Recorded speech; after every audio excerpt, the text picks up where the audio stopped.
Hello everyone, and a very warm welcome here from the Quality Hotel venue in Sweden. My name's Caraxx, and I'm absolutely thrilled to be running some Alien Isolation here for you today. Just a heads up, this is going to be an all missions, no major glitches run of the game. So pretty much, if you play this game casually, just like that, everything's going to be able to hear you. In Alien, there are a bunch of sort of clipping and silent movement mechanics that are all banned. So we're basically going to be trying to go at pace through the game as fast as possible in a game where you're not really supposed to be able to run. We're going to be using pipe bombs, molotovs, noisemakers, flare manips, like the whole shebang. We're going to be throwing everything but the kitchen sink at the game to go as fast as we can. If you see anything you like strat-wise, or if you just want to talk more Alien, or even the lore, the movies, anything like that, we have an absolutely lovely community, and you can find us at speedrun.com/AI, and there should be a link to the Discord there. Absolutely lovely community, pretty much welcomed me with open arms when I started running this game just over a year ago. It feels like yesterday, honestly. Speaking of awesome people that are on the Speedrun Discord, James, do you want to say a bit about yourself? Hey, my name's Sneaker James. I go by James. I've been running this game only for about 9 months, but I've run NMG Novice with categories such as all missions and 100%, and I'll be here helping with commentary. Awesome. And now a huge thanks. I was checking my phone before we went to sleep last night, and the incentive for this donation got absolutely smashed. So anybody who contributed to Blindfold Mission 1, anyone who's watching, I know people are getting up at stupid o'clock in the morning in the UK and other parts of Europe to watch this. So hey guys, spam flamethrower emotes in the chat if you have them. And yeah, if everybody's good to go, I'm fine to get started. Awesome. Okay. So yes, I am going to be doing the first mission completely blindfolded, so let me put on that now. I'm sure I look. So we're at the Nox, and James, do you have the start button in sight? Yes, which one is it? This one? Either or, perfect. Okay, perfect. Okay, so I'm going to press space. We're going to skip 2 cutscenes, and then when the loading icon appears, that's where we're going to start the timer. 3, 2, 1, and we're off. Okay. So when I labbed out a blindfolded mission 1 ages ago. I just thought it'd be a fun thing to do on stream. Basically, the way I did this is I downloaded a metronome app on my phone to count half seconds, and then there's a bunch of terrain on the torrents that I'll let James sneak about. The first sort of 30 seconds, I'm listening for Ripley to stop panting, so I know when to go. Should be stood up pretty soon, if not already. I'm just going to leave it an extra window. But James, do you want to talk about sort of the main objectives on the ship and what we have to do? Absolutely. So the first thing we need to do is sign in, and this is the hardest part because you have to actually move your camera. There's no nice way of doing this. From this point onwards, we will be using the default camera orientation that's used whenever we interact with certain objects. So the first most important thing of this entire game after signing in is getting dressed. Yeah, you can't speedrun naked, sadly. This is mandatory, and there's no known way to skip it, so you must do it. So in this locker here, this completes the objective of getting dressed. Impressive that Ripley gets changed in such a tiny locker. It's very crucial to a blindfolded setup here. Just want to make sure I'm in this corridor. So one fun thing that the locker does is it reorients our camera. Yeah. And using this, we're able to actually direct ourselves better towards future objectives. So the current objective is we need to talk to the 2 personnel on the ship, Samuels and Taylor. So these 2 NPCs have large amounts of dialogue. However, we're going to try and skip some of that dialogue because, well, dialogue's slow. Gotta go fast. So what we have to do here is we go into the room to initiate the dialogue past a trigger, and then back out of the room to cancel the dialogue. So if we wait for long enough outside of the room, the dialogue automatically advances to the NPC's final line. So in a couple of seconds, we'll be going back into the Samuels room, and we'll have Samuels' last line of dialogue. Yeah, it's quite a hefty time save. Yeah, so this one saves about 10 to 15 seconds alone, which is fantastic. So the eagle-eared amongst you will have spotted that the language is not English. James, do you want to clue them in? Yeah, so in this game, running with either French or Italian saves 30 seconds. Italian is the preferred language for most speedrunners because Perfect. most of the... a long time ago, it was initially found that Italian was 30 seconds faster. Recently, it's been found that French is about half a second faster than Italian. So if you want to be really optimal, you'll go for French. However, because a lot of people learnt to run this game in Italian and know the voice cues, the audio cues, a lot of people still do run in Italian, and it's not a major time loss to run in Italian either. So here, we're once again waiting for Taylor's dialogue to advance to the final dialogue line. This again saves an awful lot of time, about 20 to 30 seconds. So hopefully if I've done this right, I should say, have you seen Samuels? Perfect. So we can see on the subtitles, we've got that last dialogue line. And so now both of the objectives have been completed. So if I've done this correctly, Taylor should still be just center left of camera, and the door that I just came through should be on the far left. Now there is one situation in which case we'd have to reset the timer in a race, or for example, and that's if Samuels bugs out. It's like a tiny percentage to happen, but I'm just going to need James in my ear to tell me if he sees Samuels. Samuels is there. Perfect. Crisis averted. It's an extremely rare glitch, but sometimes Samuels gets stuck in an animation, which means that he can't move because he can never exit that animation. It's incredibly rare. Very annoying. So again, I'm using audio here, so I want to hear Samuels in my left ear, which I do. So hopefully Ripley's orientation should be in front of us, a silver sort of square with a red arrow pointing down saying close. Now typically, this is where the sort of the super hard part gets in, because I don't know how many of you are watching on your PCs, but if you're bored, just go boot up Paint, try and draw a hexagon completely blindfolded with your mouse. Aligning vertical and horizontal left-right movement with the mouse is really inconsistent. So to do it blindfolded, I have a trusty controller, and I'm going to be using that to very slowly orient my camera. Excuse me. Now in the speedrun, we'd be obviously just looking at that because we get to use our eyes normally, but these NPCs need to clear out of my way because otherwise they'll shunt Ripley down the ship, and I won't be able to line up the camera. So here it's 1, 2, 3, 4. Step to the left. My controller, don't accidentally hit the wrong button. All right, should be 1, 2, 1, 5. Now, hopefully. Nice, well done. Nice. That's really hard to do. Let's go. Completely blindfolded, and we're going to skip the cutscene. Okay, I can take off my lovely blindfold now. Sorry about that audio spike. So yeah, happy to hand it over if you want to read out any plugs, donations, anything like that, because we have been taking up all of your time. No, that's fine. That was very impressive. I didn't want to. The fact that you could do that while also having a commentator talk is pretty impressive. I didn't want to add to it. In that case, I would like to say thank you to two lovely donators. We have Kessin Chu, who's with a $20 donation, Nice. who says, "Love ESA marathons. They are some of the highlights of my year. Good luck to all the runners, and a huge thank you to everyone who volunteers for the event. Cheers from Brazil, and P.S. Hi, Joshimus." Thank you for the 20, man. And then we have a $10 donation from Steph, who just says, "Save the children." And they both, strangely, put it towards the Epsilon nickname of Argic. Oh, nice. So there you go. So thank you both for those. Yeah, so I was reading the donators for the blindfolded M1. I saw quite a few familiar names. So anybody, especially if you were lucky in the Speedrun Discord and you saw my post just before we got on the plane to Sweden, massive thank you to everyone. To smash $1,500 Bay in Isolation is just awesome. It's incredible, yeah.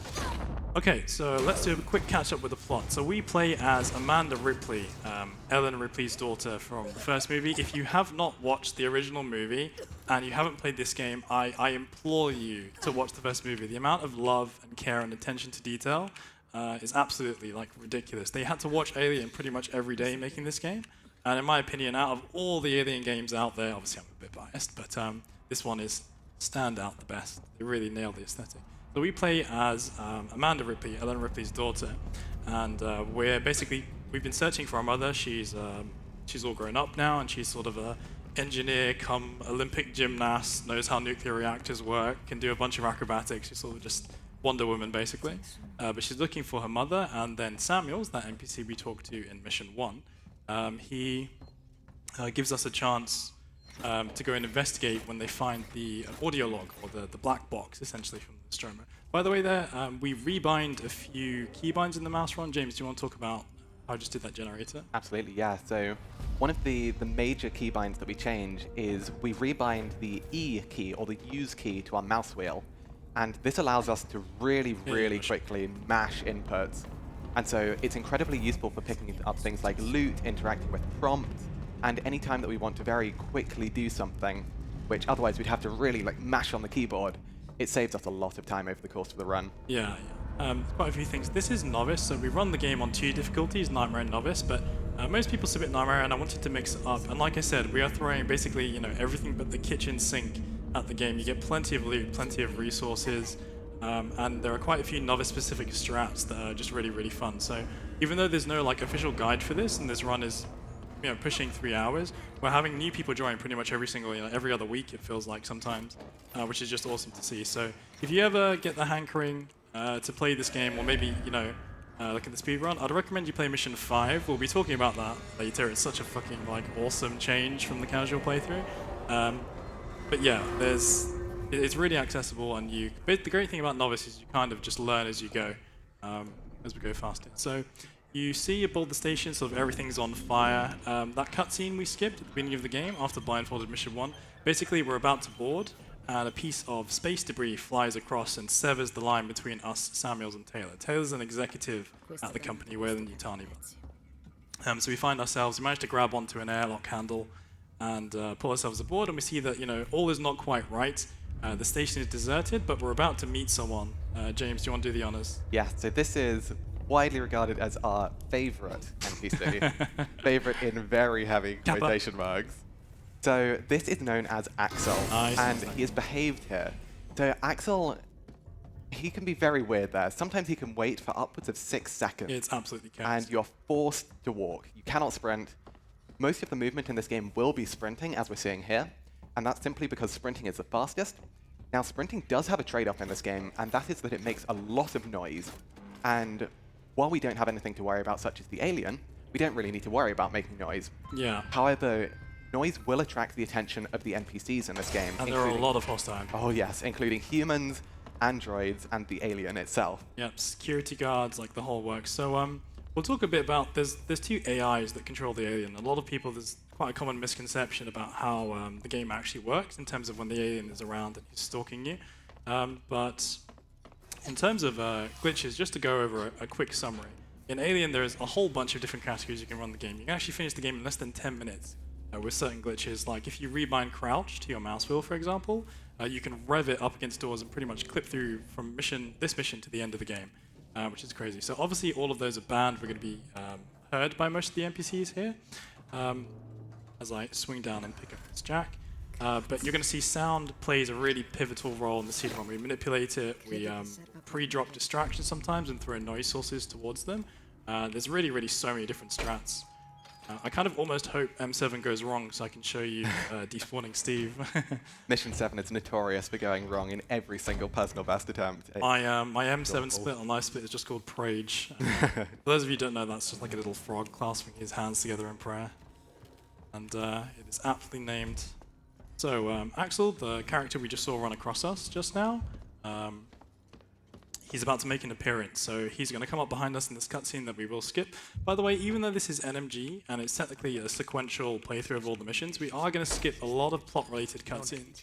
And areas that take sort of a casual playthrough is anywhere between sort of 16 and 24 hours, something like that. You can have places that take ages to complete in a casual playthrough. We're going to be racing through some bits so fast that you won't really miss out too much. So basically that cutscene we just skipped was Axel coming up behind us, putting a gun to the back of our head. We explain that we're trying to locate our crew, and after a sort of tense exchange, Axel agrees to barter a place in the Torrens on the way back for showing us how to get to comms.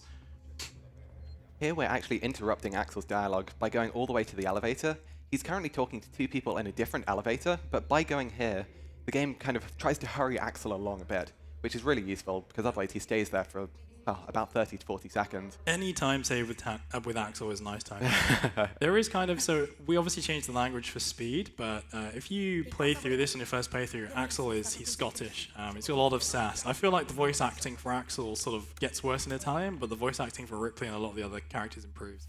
Italian Ripley is much more feisty and vocal. French Ripley makes a lot of funny sounds, apparently, which is also another reason, like audio cues are just more complicated in French. So, we're heading our way down. We're going to have a sort of plot-related discussion with Axel here, where he sort of confirms everything I was saying earlier. The station's abandoned, people are getting picked off one by one, no prizes for guessing what's doing that. But yeah, we're going to, as I rebind flares, oh yes, like key-binds. That's some great loot. That's some yes. This loot's fantastic. So flares are incredibly important in this run.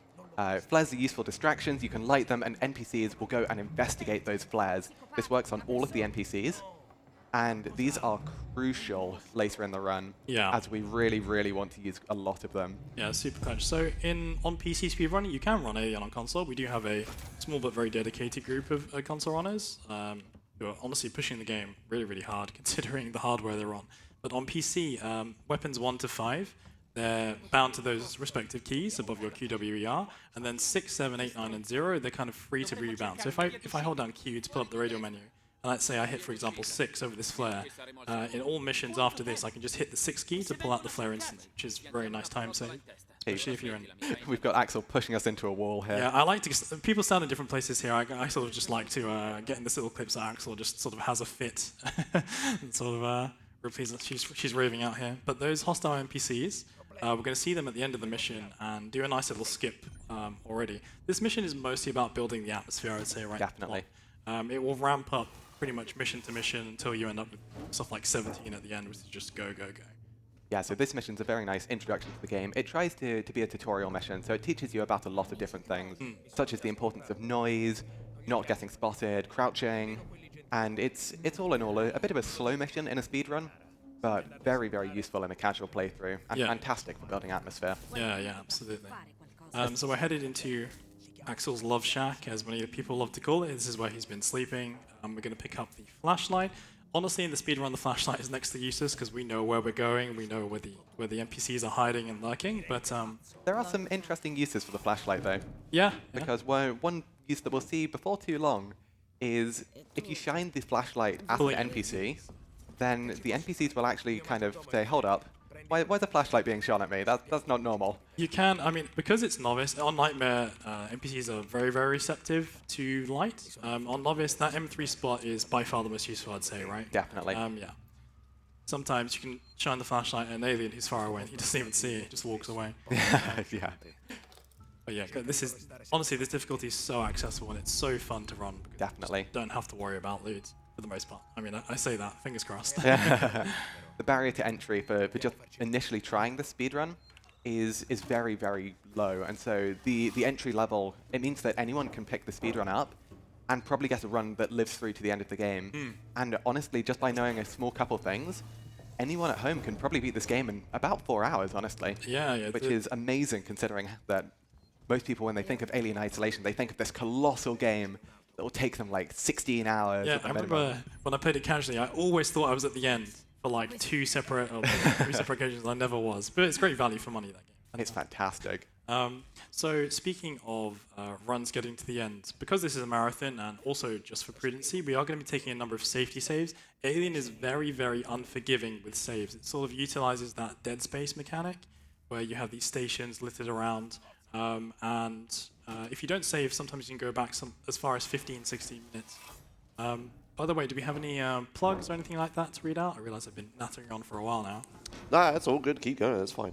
I will take this moment to tell you that I believe this morning we're pushing the bonus game for Smarties Meltdown, which is coming up after iToy Play 2, which is coming up in a few hours.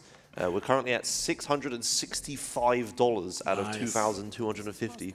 So if you get your donations in, make sure you have a look at the incentives, pick one you want. I recommend that one because the Smarties Meltdown showcase is one thing to behold, trust me.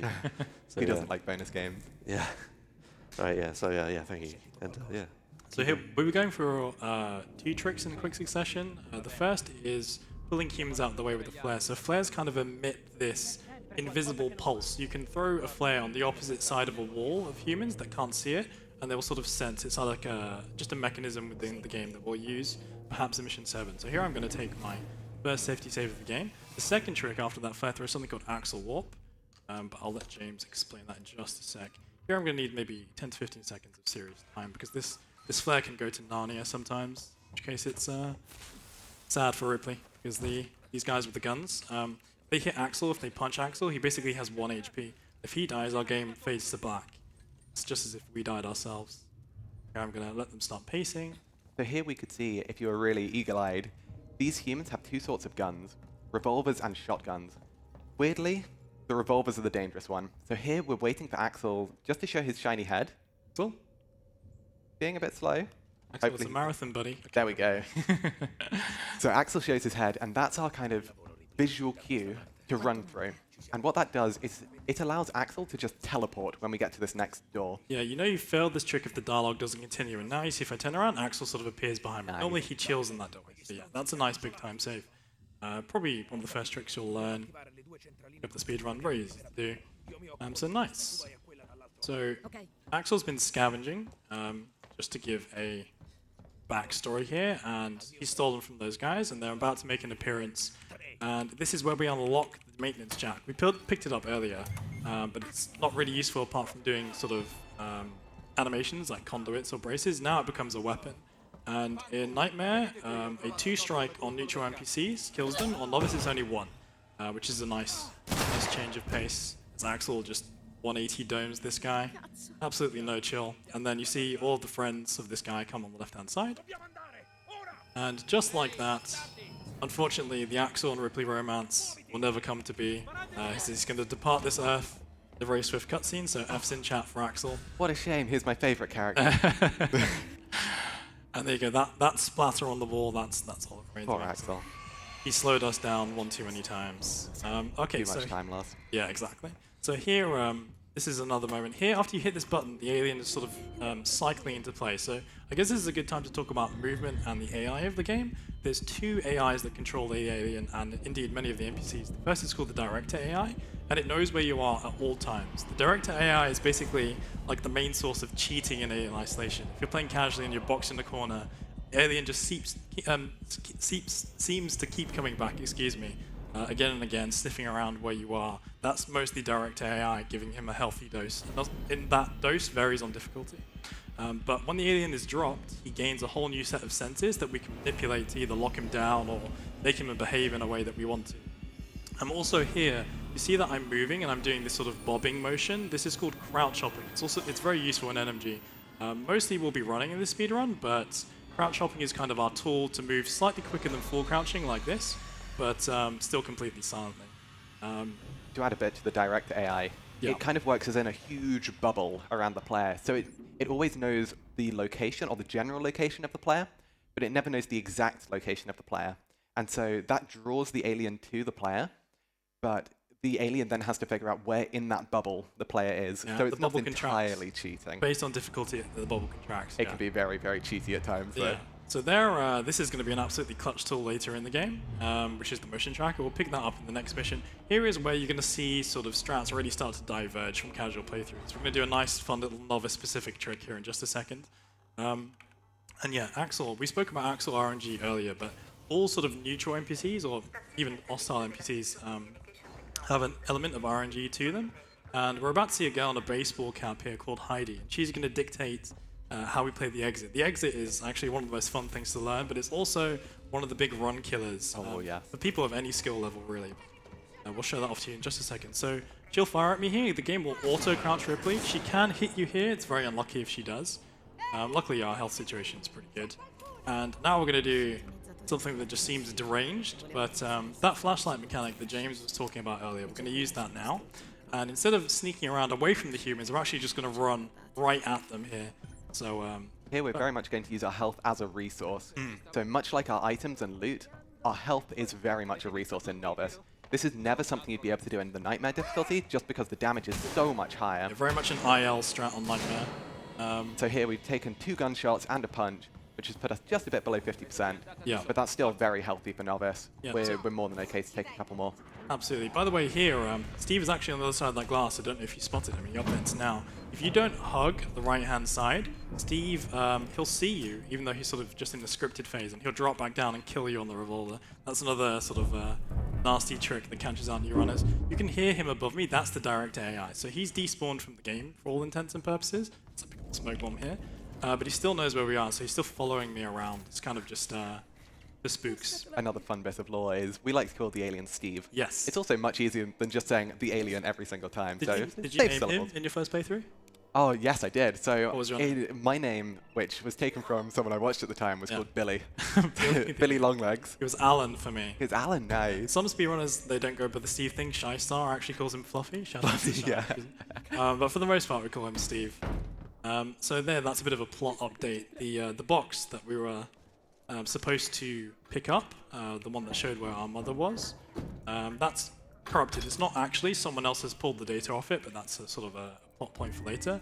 Ripley is very much of the same school as my granddad when technology refuses to cooperate. She just takes one look at it and then just smashes it and chucks it over the table. So that box is no more, sadly. Also, there is another safety save coming up.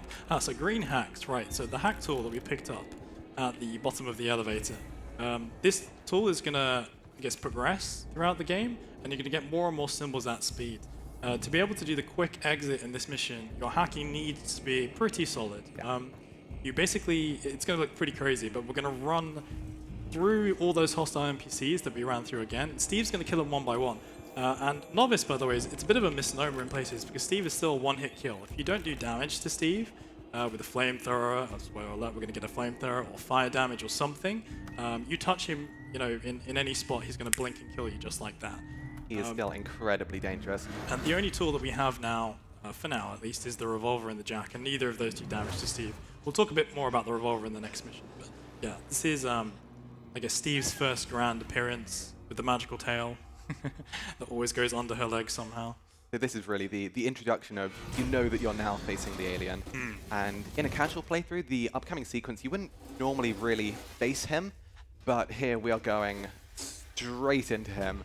And fingers crossed everything will go well, because this is a very impressive strat. Yeah, so that girl, Difficult Heidi, to pull off as well. Yeah, we were talking about NPC RNG just a second ago. That girl, Heidi, she could behave in one of like 5 different ways. So I'm going to go and take our first and only safety save of this mission here. But basically, as I run up the stairs in about sort of 20 to 30 seconds around the corner, I'm looking down on the left, and I'm going to look how that girl in the baseball cap behaves. She can run one of 2 directions.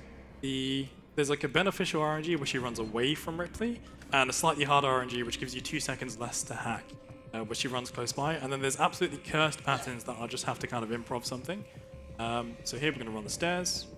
Yeah, so in total, I believe there are maybe 50, 60 total patterns. Fortunately, most of them do boil down into you have to do one of 3 things. Yeah, 3 core groups. So hopefully we'll see the NPCs shoot at the alien. We're Come on, seeing Heidi. the shot. Be good to me. Okay, that's the bad RNG. Means I have to hack a little bit quicker.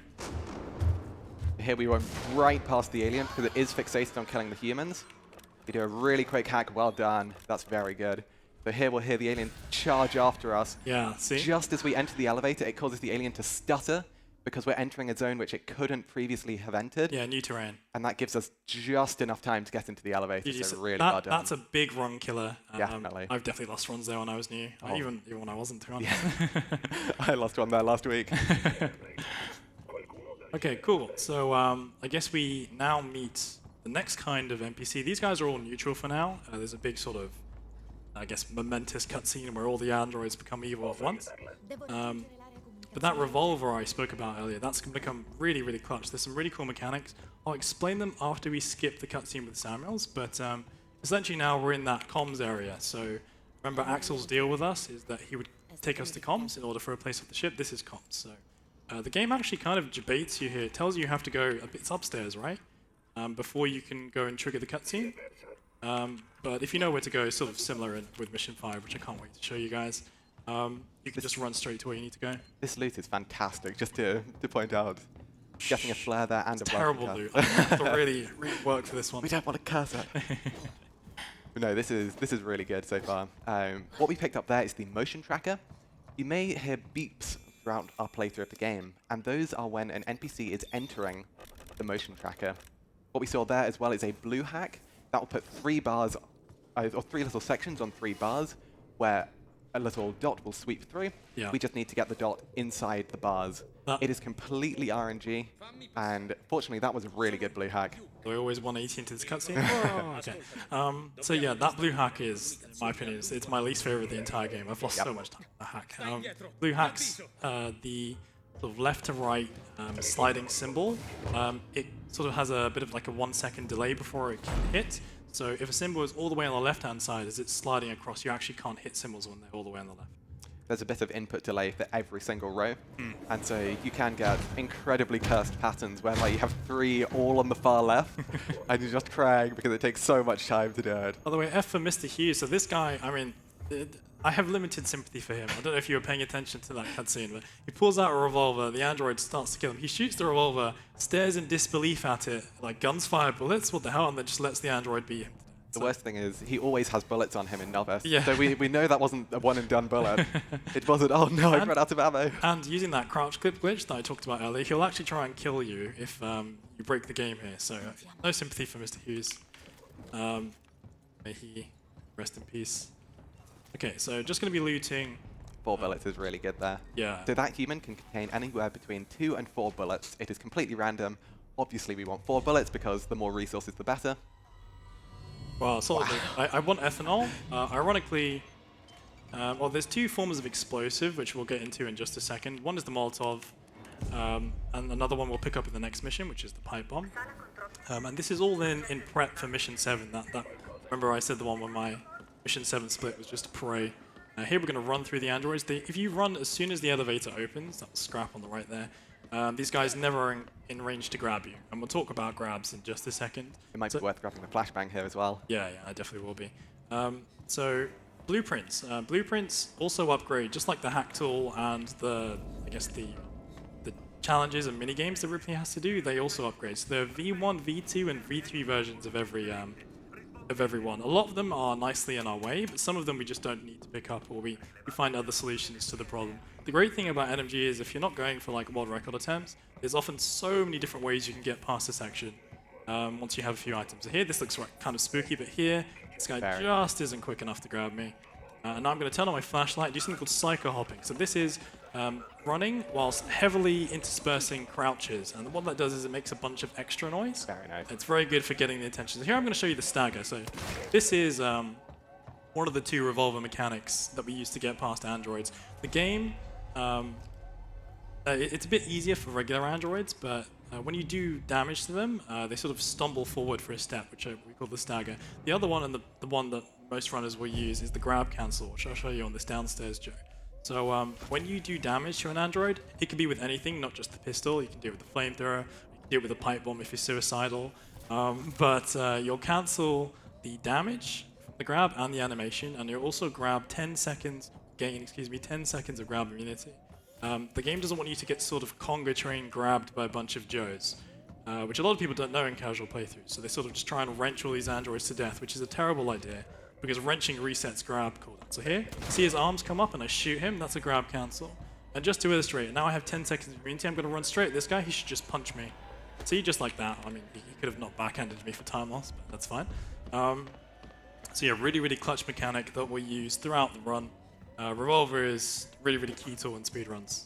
Another mechanic that was introduced there, but you would have only noticed it if you were listening very carefully, is the alien was actually setting a trap in the vent. This is, so you could hear a hissing sound, kind of like a heavy breathing. And if you looked very carefully, you may have seen some drool coming out of that vent. If we were to run under that vent, it would instantly kill us. Yeah. So we need to be very careful. One of the game will give and take in terms of speedrun strats. There are actually instances where going quickly, the game is not prepared. They didn't think people would ever try and speedrun this, obviously.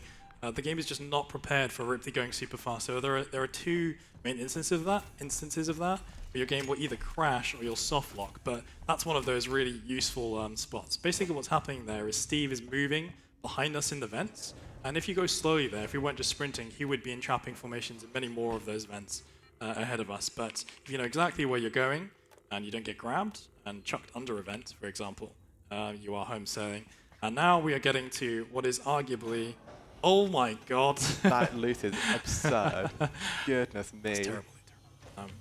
So we're getting into the probably easiest / one of the coolest missions in the speedrun. It's super, super chill. And this is the mission that actually got me into alien speedrunning. I was sort of flicking through Twitch, and I got up to this point in the game. Typically, I don't know, for those of you that played the game, I don't know if you remember this mission, but it is really, really oppressive. Most people, I'd say this takes you minimum an hour. It took me like 70 minutes or something like that. Yeah. But this is the first mission where we really encounter the alien in a hunting mode. Yeah. So it's probably a good time to actually talk about the modes of the alien. So there are 4 main modes that the alien can work in. Hi, Samuels. The first is Taylor. a state of the alien is not present. So here we can run as much as we want. The alien will never drop. It's just not present. Yeah. The second is the alien is kind of passively in the vent, but it will drop if you make too much noise. But it won't drop unless you actually get it to drop. And then the sequence begins, and then the alien is in play. Exactly. And as soon as the alien is in play, then it's in an active hunting mode, and it will actively drop, actively seek you out, and can become very, very oppressive. By the way, always smack the fan. This is No, just save the fan. No. But the final one is then a scripted animation. And this is a forced sequence of events that the alien must undertake. And we will see 2 of these events in this mission in the medical facility. We will make use of a scripted event, and we will make use of the active hunting stage. And we'll use both of those together, which sounds terrifying, but it combines together to a strategy which you at home could pull out your game of Alien if you have it, and try it, and it is really cool. Genuinely, if you had this video on one side, I think you could all get competently within, like 30 seconds of a world record pace in like 10 minutes of watching it. It's so simple and easy, and you absolutely kick yourself. If you've never seen this before, you're in for a treat. So again, the main ally on our side is knowing exactly where to go. Alien, they reuse a lot of the map, so often you'll have sections. I know that James will know a lot more about this because he runs 100%, which is a lot of backtracking. Yeah, so this is the San Cristobal Medical Facility map, and the game here has a big sprawling map, but one thing that it tries to do to be clever is it gets us to wrap around, but fortunately for us, the AI will always try and catch us up, and we can actually use this to our great advantage here by just running in circles. Yeah, often it works fantastically. Yeah, it's a really, really solid strat. Often you'll return to a new area, or the same area, a new area will unlock, and you'll have a new weapon. So it's a really, really nice mechanic, but it is very easy in this game to get lost, especially in this Definitely. So we actually return to the initial area of this mission, just out of the tram, a total of 4 times in this run. So it's reused an awful lot. And later on in the game, I'll point out certain areas that you may be able to spot, certain areas that will become unlocked, just so we can actually see how much it's reused, because it's really cool. Yeah, it's awesome. So here we're unlocking the key code to be able to progress further in, but so here, something's happened. If I bring you through this in real time, so here, this is when the alien drops. So now, normally the instinctual reaction Come back! is to hide, right? Where are you going? It's terrifying as I enter the key code there, which is 1702. But if you know where you're going, you know the key code, there's actually probably it's like a 15 to 20 second sequence. So the alien has only just stopped being in a scripted animation here. So we've run half of this mission, and only now the alien's like, okay, where are you? Wait. And the key card is always on this body. I'm actually going to loot more corpses here. If you're slow, for example, if you fail the key code a few times, or if you fail Morley's body loot, by the way, you always have to check the top of your screen when the objective updates there for Morley. Otherwise, you run this whole section, you get to this thing, and it's like, where's your key card? So yeah, if you're too slow on all of that, the alien will appear. He's not despawned, he's just delayed. So here, we're really making good use of the director AI, because the director AI is constantly on us, so the alien's chasing us repeatedly. But as we're just constantly moving out of range of the alien, it means that it's safe to run. And so this is probably also a good time to mention that the alien does have a maximum hearing range. So if you're outside of that hearing range, it won't actually be able to know where you are. Yeah. So it means it's safe to run, which is really useful. It's one of the reasons why the tracker is so damn useful in this category. When in doubt, you should always default to pulling out the tracker. Definitely. It gives you so much information. Especially in Mission 10, we'll get onto that later, but there's all these fixed animation things, like when Ripley goes into a PC, you lose control of her, or a conduit, or a generator. So there, as soon as Coleman did his animation of reaching for the keyboard, we heard a beep, and the story reason is the alien has just dropped in Coleman's room. Unfortunately, we don't see him die. We don't even wait to see him die, we're just out. So that's the entire Mission 5 mission. He was my favorite character. Less than 5 minutes every single time. It's fantastic. Yeah, it's such a good quality of life. Strat. So this mission is really, really brutal at the beginning. So the alien comes into range very quickly and sits on top of us. And so this is going to be one of the best examples of sprint bursting. Sprint bursting is a mechanic whereby we tap the sprint key, and that just gives us a small amount of speed and makes a small amount of noise, and we're kind of juggling the noise so that we barely don't hit the threshold of getting the alien to drop. Yeah, I think it's 3 steps. 3 steps is just about the limit. You can maybe push more, but it's definitely not worth it unless you're really trying to optimize things. If you can hear Steve rumbling around in the vents. Right, let's go. If this strat backfires, I will do the safe version, which is about 15 seconds slower. Would have to reload, but here, remember how I said we start throwing the kitchen sink at the alien? This is a really cool novice-specific strat we're about to use here. So we pre-drop flares. Flares are kind of like a lock-on mechanic for many NPCs. Androids will lock onto flares. You're flare locked here. I'm good. Just pull out the pistol. Nice, perfect. So it's important to check that you can actually pull out the revolver, because if you drop a flare too quickly, the game kind of gets confused and thinks that you're still holding a flare. So if you swap to another weapon and try and use it, the game will say, hang on a sec, you're still holding a flare. Hi, So Steve. yeah, So it's difficult. the fact that we're in that that vent space means that Steve can't immediately lock onto us, and instead he defaults for the flares. So this strat is supposed to, key operative word being supposed to, let you run. Good beep on the tracker there. Very good. So what I'm going to do is I'm going to pick up the Molotov blueprint, that thing we were talking about that's so clutch in 7, enter the key code after the PC, and then save. Yes. Only loses a couple seconds. Excuse me there. PC's following me. I'm going to wait there for the text to reappear. If you try and enter a PC too quickly, it will actually just not render any of the logs. It's fine if you actually know which log you need to get to, but if you don't, it's a nightmare. Yeah. Terminals are notoriously finicky in this category, or in this game even. You need the keycard. I do. Just testing you. So here, because Steve's locked on those flares, they actually have a decent amount of cushion. There is a backup here, which I actually had to do the other day, where there's these red canisters littering around. And if you can get Steve in just the right angle, these ones here, for example, spotting agent, the canisters will explode in a fireball. Demons in the corridor here. Go here. And Steve will upvent. So you do have, in sort of limited places, an arsenal to deal with Steve. Hi guys, bye guys. Might get shot a couple times. Usually it's 3. Go. Nice, well done. And I could have wrenched all those humans to death, but I'd rather just heal up and save, run through them. We're pretty good on loot at this point. Definitely, yeah. Another key skill in Novice is realizing, like, keeping track of your loot and not just looting needlessly. Because one of the great things about the run is that there's lots of stuff lying around, and it can sort of just an unnecessary time loss stuff at some point. So here, we are going to do a whole sequence leading in a very, very loud and scary cutscene. Casual playthroughs, the cutscene at the end of this mission is absolutely fantastic. I've seen so many screamers. It's one of the few cutscenes we can't skip as well, so Yes. you will definitely be watching it. So here, just to the right, you can actually see the drool out of the vent, and it's very important. I might get so to that we showcase don't- some fun strats in 7 here. Yeah. So very unfortunate there that we don't have more sensors. I did put an extra one in the pipe, but typically you get quite a lot here. But there is an opportunity to craft still. There's about 15 items of loot left before M7 properly starts.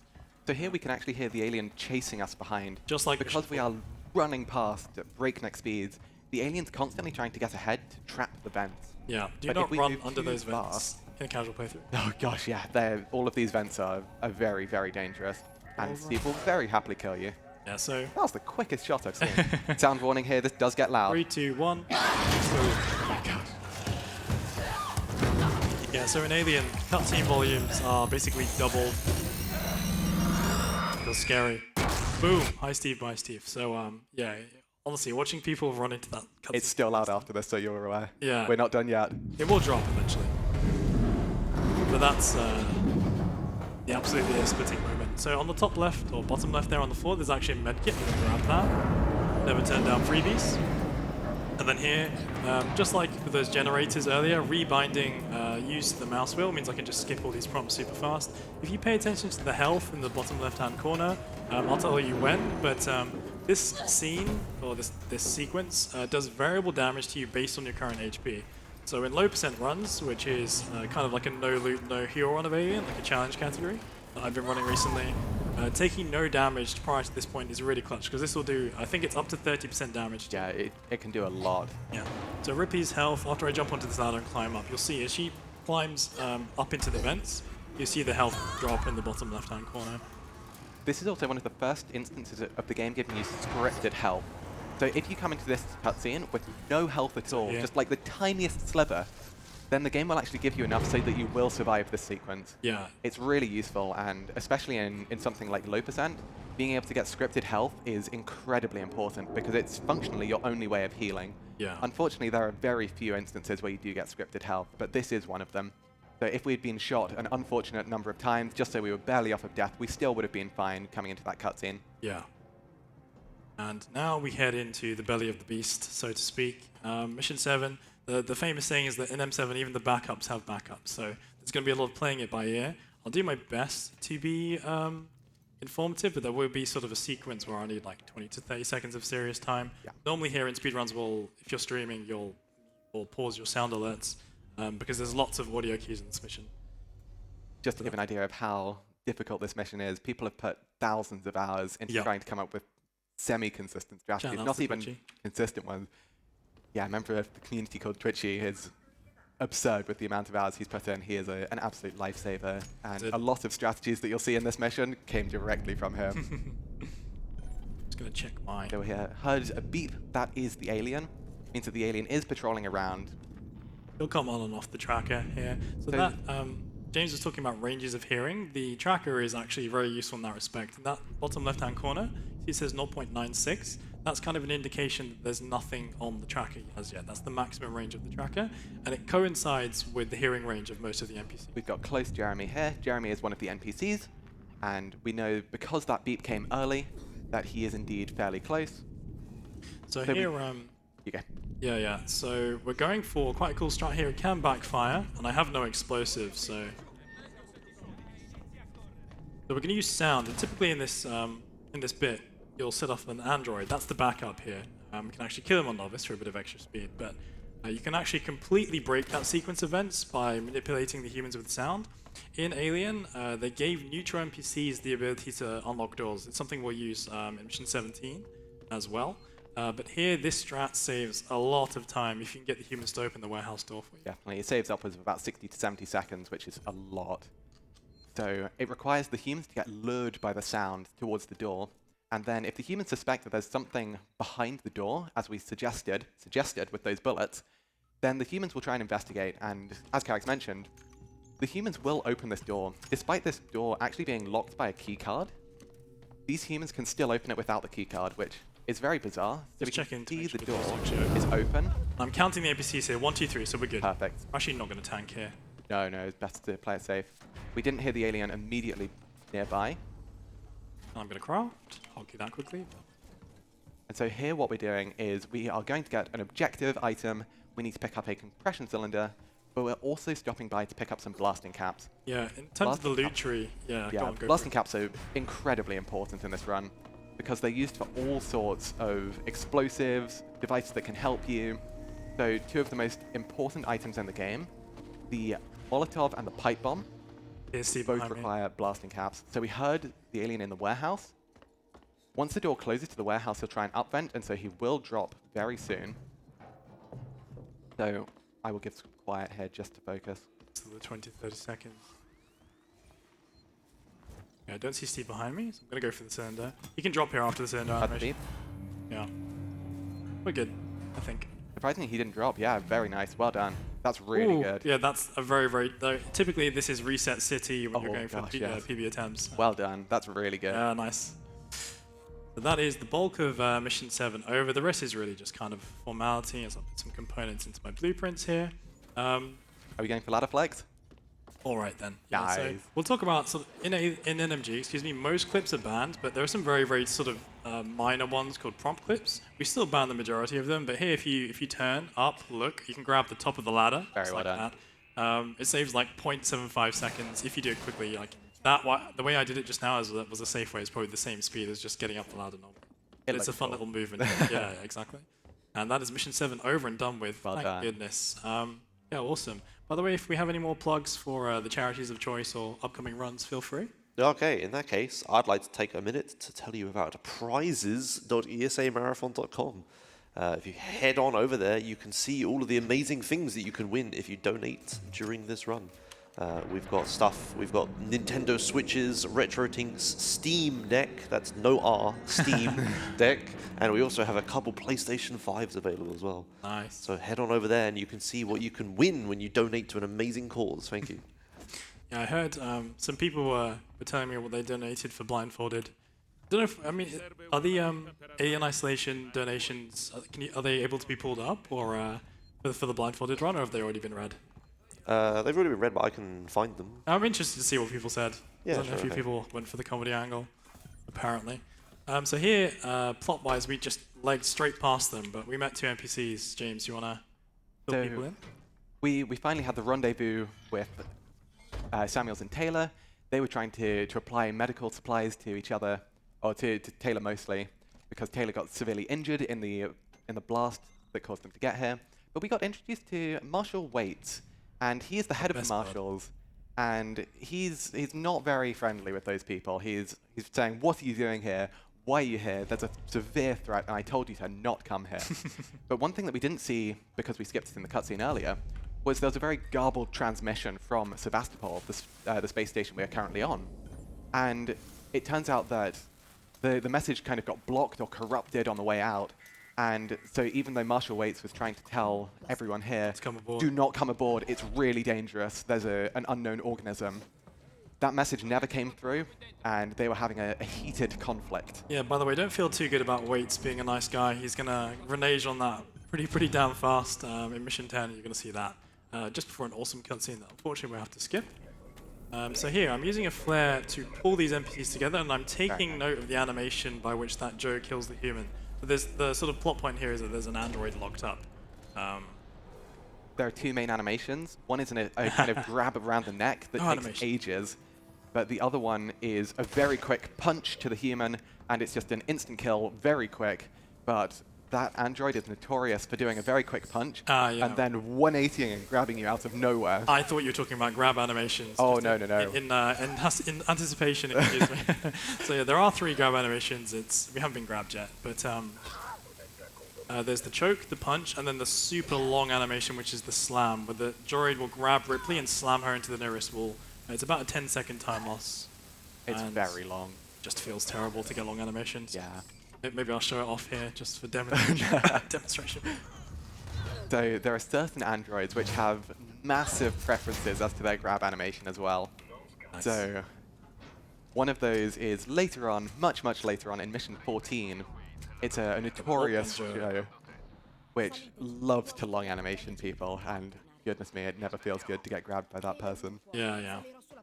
So this whole, I guess, past 4 missions really has just been to take care of Taylor. She took an injury in Mission 1, I guess, going into Mission 2.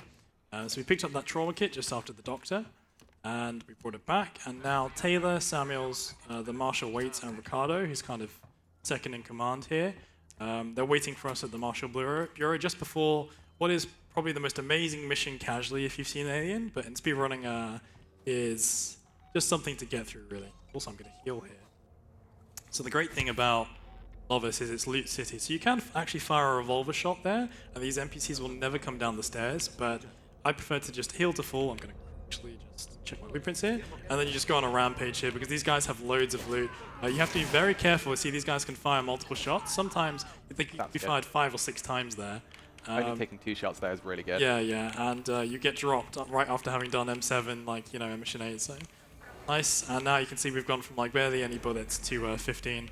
So happy days, and we have a flashbang. Very nice. Excellent. So revolver shots from enemy humans can do upwards of 25% of your health, even on Novice. Yeah. In Nightmare, they can do 100%. They can straight up one-shot you. It's incredibly dangerous. You'd never go for that strategy. Yeah. In Novice, because we do have the resources to heal up to full, it is acceptable to go for it.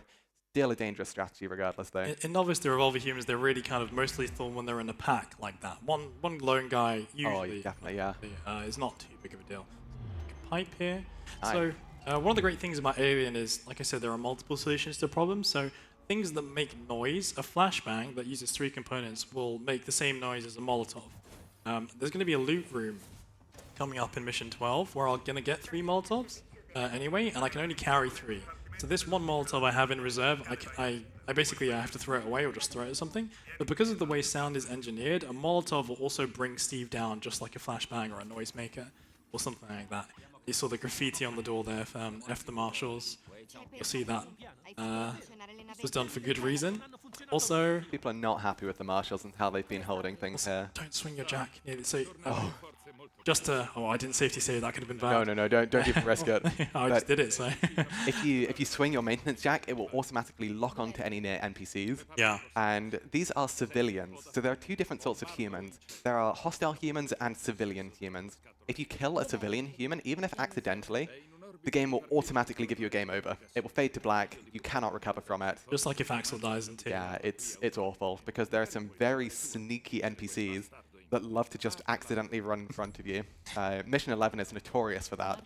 So just like in Mission 1, often there are dialogue triggers. The big reason that Italian saves time is not really because of menuing or anything like that. It's because a conversation finishes quicker, and then an objective only updates when 2 characters have finished speaking. So there, just like in Mission 1, where there was like a line that I had to cross to get far enough away from Samuels and Taylor, there's a line here with wait. So if you cross this line, the objective will never update, and you have to run back, wait for the objective to update, and then hit the button. So we kind of now meet Marlowe. We're going to spend the next sort of 15 minutes being Marlowe, but he's the one that's the source of all the chaos on the station. Plot-wise as well, the developers sort of tried to make this fit in between Alien 1 and 2. This is kind of Alien 1.5, and there's a nice little continuity thing they threw in here to kind of explain the setup for the second Alien movie, Aliens. So Marlowe and his crew here, they pick up on the Nostromo flight recorder's signal, and you're about to play through just a mission where you're on the alien planet, LV-426, and casually this is just like, it's like a love letter. Yeah, this is It's incredibly so cool. So if you've never played this game, never seen it before, but you have seen the original Alien movie, you're in for a treat. Yeah. This is a fantastic mission. Basically get to live it. So first time I played this, even the second and third time, I had a lot of fun. But when you're kind of experienced with the speedrun, the next mission is where the speedrun really ramps up. We're going to get another big tool. So for me personally, I feel like the run really starts in 10. So doing like a flashback mission, even though it's visually cool, I just kind of want to get stuck into the run. So most speedrunners, they're not usually massive fans of M9, although shout out to Panda. I know probably they're watching. They turn it into just a rave and blast music here and we'll have a good time. Okay. There are always loads of innovative ways of making this mission fun. Because as, in essence, it is a walking simulator, as far as the speedrun is concerned, even though it is really cool, it's a fairly slow mission. It's a nice breather before Mission 10, because this being Mission 9, it is you can take a breath before you're thrown into about 20 minutes of utter chaos and some of the hardest parts of the game back to back. I'd say 10 can take you upwards of 3-4 hours casually. We're going to aim to do it in under 16 minutes. If everything goes well, even with safety strat saves and playing a few things very, very ever so slightly slower. But we'll talk into that. It's called The Trap. The subtext for Mission 10 is called The Trap, which is just kind of this the first mission where you have tools to deal with the alien, and it's just you and him for the most part. Mission 5, you're also in kind of a 1v1, but you've only got the revolver. Here you have actual tools to deal with the alien. So just like with Axel RNG, Heidi RNG, this guy giving us a leg up. He can be on variable speeds. By the way, Italian and French, a lot of the time that we save is in this mission because these guys, obviously, they're not walking too quickly. Marlowe / the player's walking speed is quicker than these guys. So when the dialogue finishes, you can be in position waiting for them and pull them to the spot they need to be. So that was pretty good RNG there, which is nice. Decent heist. Heist can be notorious for sometimes just getting stuck on a rock somewhere and losing you about 10 seconds. Takes a nap somewhere. So here Marlowe looks for a way around. By the way, Foster, who's also on Marlowe's crew, is his wife, and she's going to end up being the sort of unwilling host, the facehugger. Patient Zero. Yeah, Patient Zero, exactly. You actually saw her body in Mission 6 when I picked up the trauma kit. Blink, it's where I healed before those 3 humans were in my way. But it's kind of a blink and you'll miss it moment. She's sort of on there, and there's various ID tags and logs around indicating what happened. With me, at least when I played Alien casually, I don't know about you, James, but I was a massive lore fiend up until Mission 14. We won't spoil, just in case people sort of want to play the game afterwards. We're sort of tearing through the game at such pace that you're not really getting many spoilers. It'd be hard to remember exactly what we were doing, but Mission 14, there's kind of a big reveal After mission 14, it is all go, go, I go. was running for my life. No more reading for me. So this is another advanced sound warning. This explosive that we have placed will blow up the rocks. It is very loud in about 3, 2, 1. Big boom. Big boom. And then our crew comes over here, and then Heist, he's one of our crewmates, gives us a leg up here. By the way, in regards to weights not being so nice, there's a tape log, isn't there, near where we pick up the jack about them just beating up Heist or something? Yep. Yeah. So it's in the side room, just by the jack pickup. And it says some rather unsavory things about Wait, because he was interrogating one of the NPCs here, and he was not doing it in the nicest of ways, for sure. James is much more intimately familiar with all the logs on because he runs hundo and I run low percent. So I loot nothing and he has a little bit. So. Polar opposites of categories. 100% is a very difficult category to learn because in total you've got, I think, about 201 odd things to actually pick up, 220 odd things. It's absurd. And so trying to do that while also picking everything up is, living is difficult. Likewise, on the other end of the spectrum, you've got low percent where you can't pick up anything. Can't heal, which is the worst. So you can't heal, you can't get extra ammo, you can't make anything like a noisemaker, a flashbang, you can't use flares. It's brutally hard. It's really good for learning backups. So you learn all the insane ways you can manipulate sound. Like the jack can do so many things. Obviously, you have to sacrifice a bit of speed. It's not as quick as chucking a Molotov in Steve's face, but we found ways to get, both 100% and low percent way down from definitely. Both categories have kind of had a bit of a renaissance, just surging through with new ideas, new players, and both categories have had really awesome discoveries and findings within the last couple months, which is really cool to see. So there you saw the sort of alien ship just before the screen faded to black, and you're about to go inside it. Just an awesome mission. Casually. It's, incredible. And it kind of brings back the main motif of this game's music. And so this game's music is something which definitely warrants some praise, because the audio design in this game in general is just phenomenal. Sound engineering easily still AAA. You pick AAA games that came out last week, Alien lives up to them. And Spacewalk sections especially really pretty. This is the audio which we'll hear a couple of times throughout the game. You may remember it from Mission 1, the very beginning of the game. The kind of slow and somber nature of the music, just saying, you're here, and you're investigating something alone. The title credits music plays a few times too, doesn't it? Like in Gemini and KG. Yeah. And so we have this music very frequently. Most notably, this music plays in Mission 1, Mission 9, and Mission 19, the final mission of the game.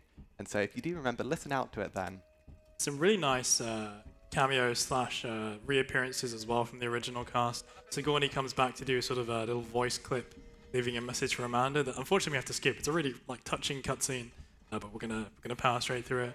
And then Waits is actually played by somebody from the movie Aliens. I'm not gonna spoil who it is, but take a look at his visuals, see if it reminds you anyone from Alien, because he's also modeled on the way he looks in real life.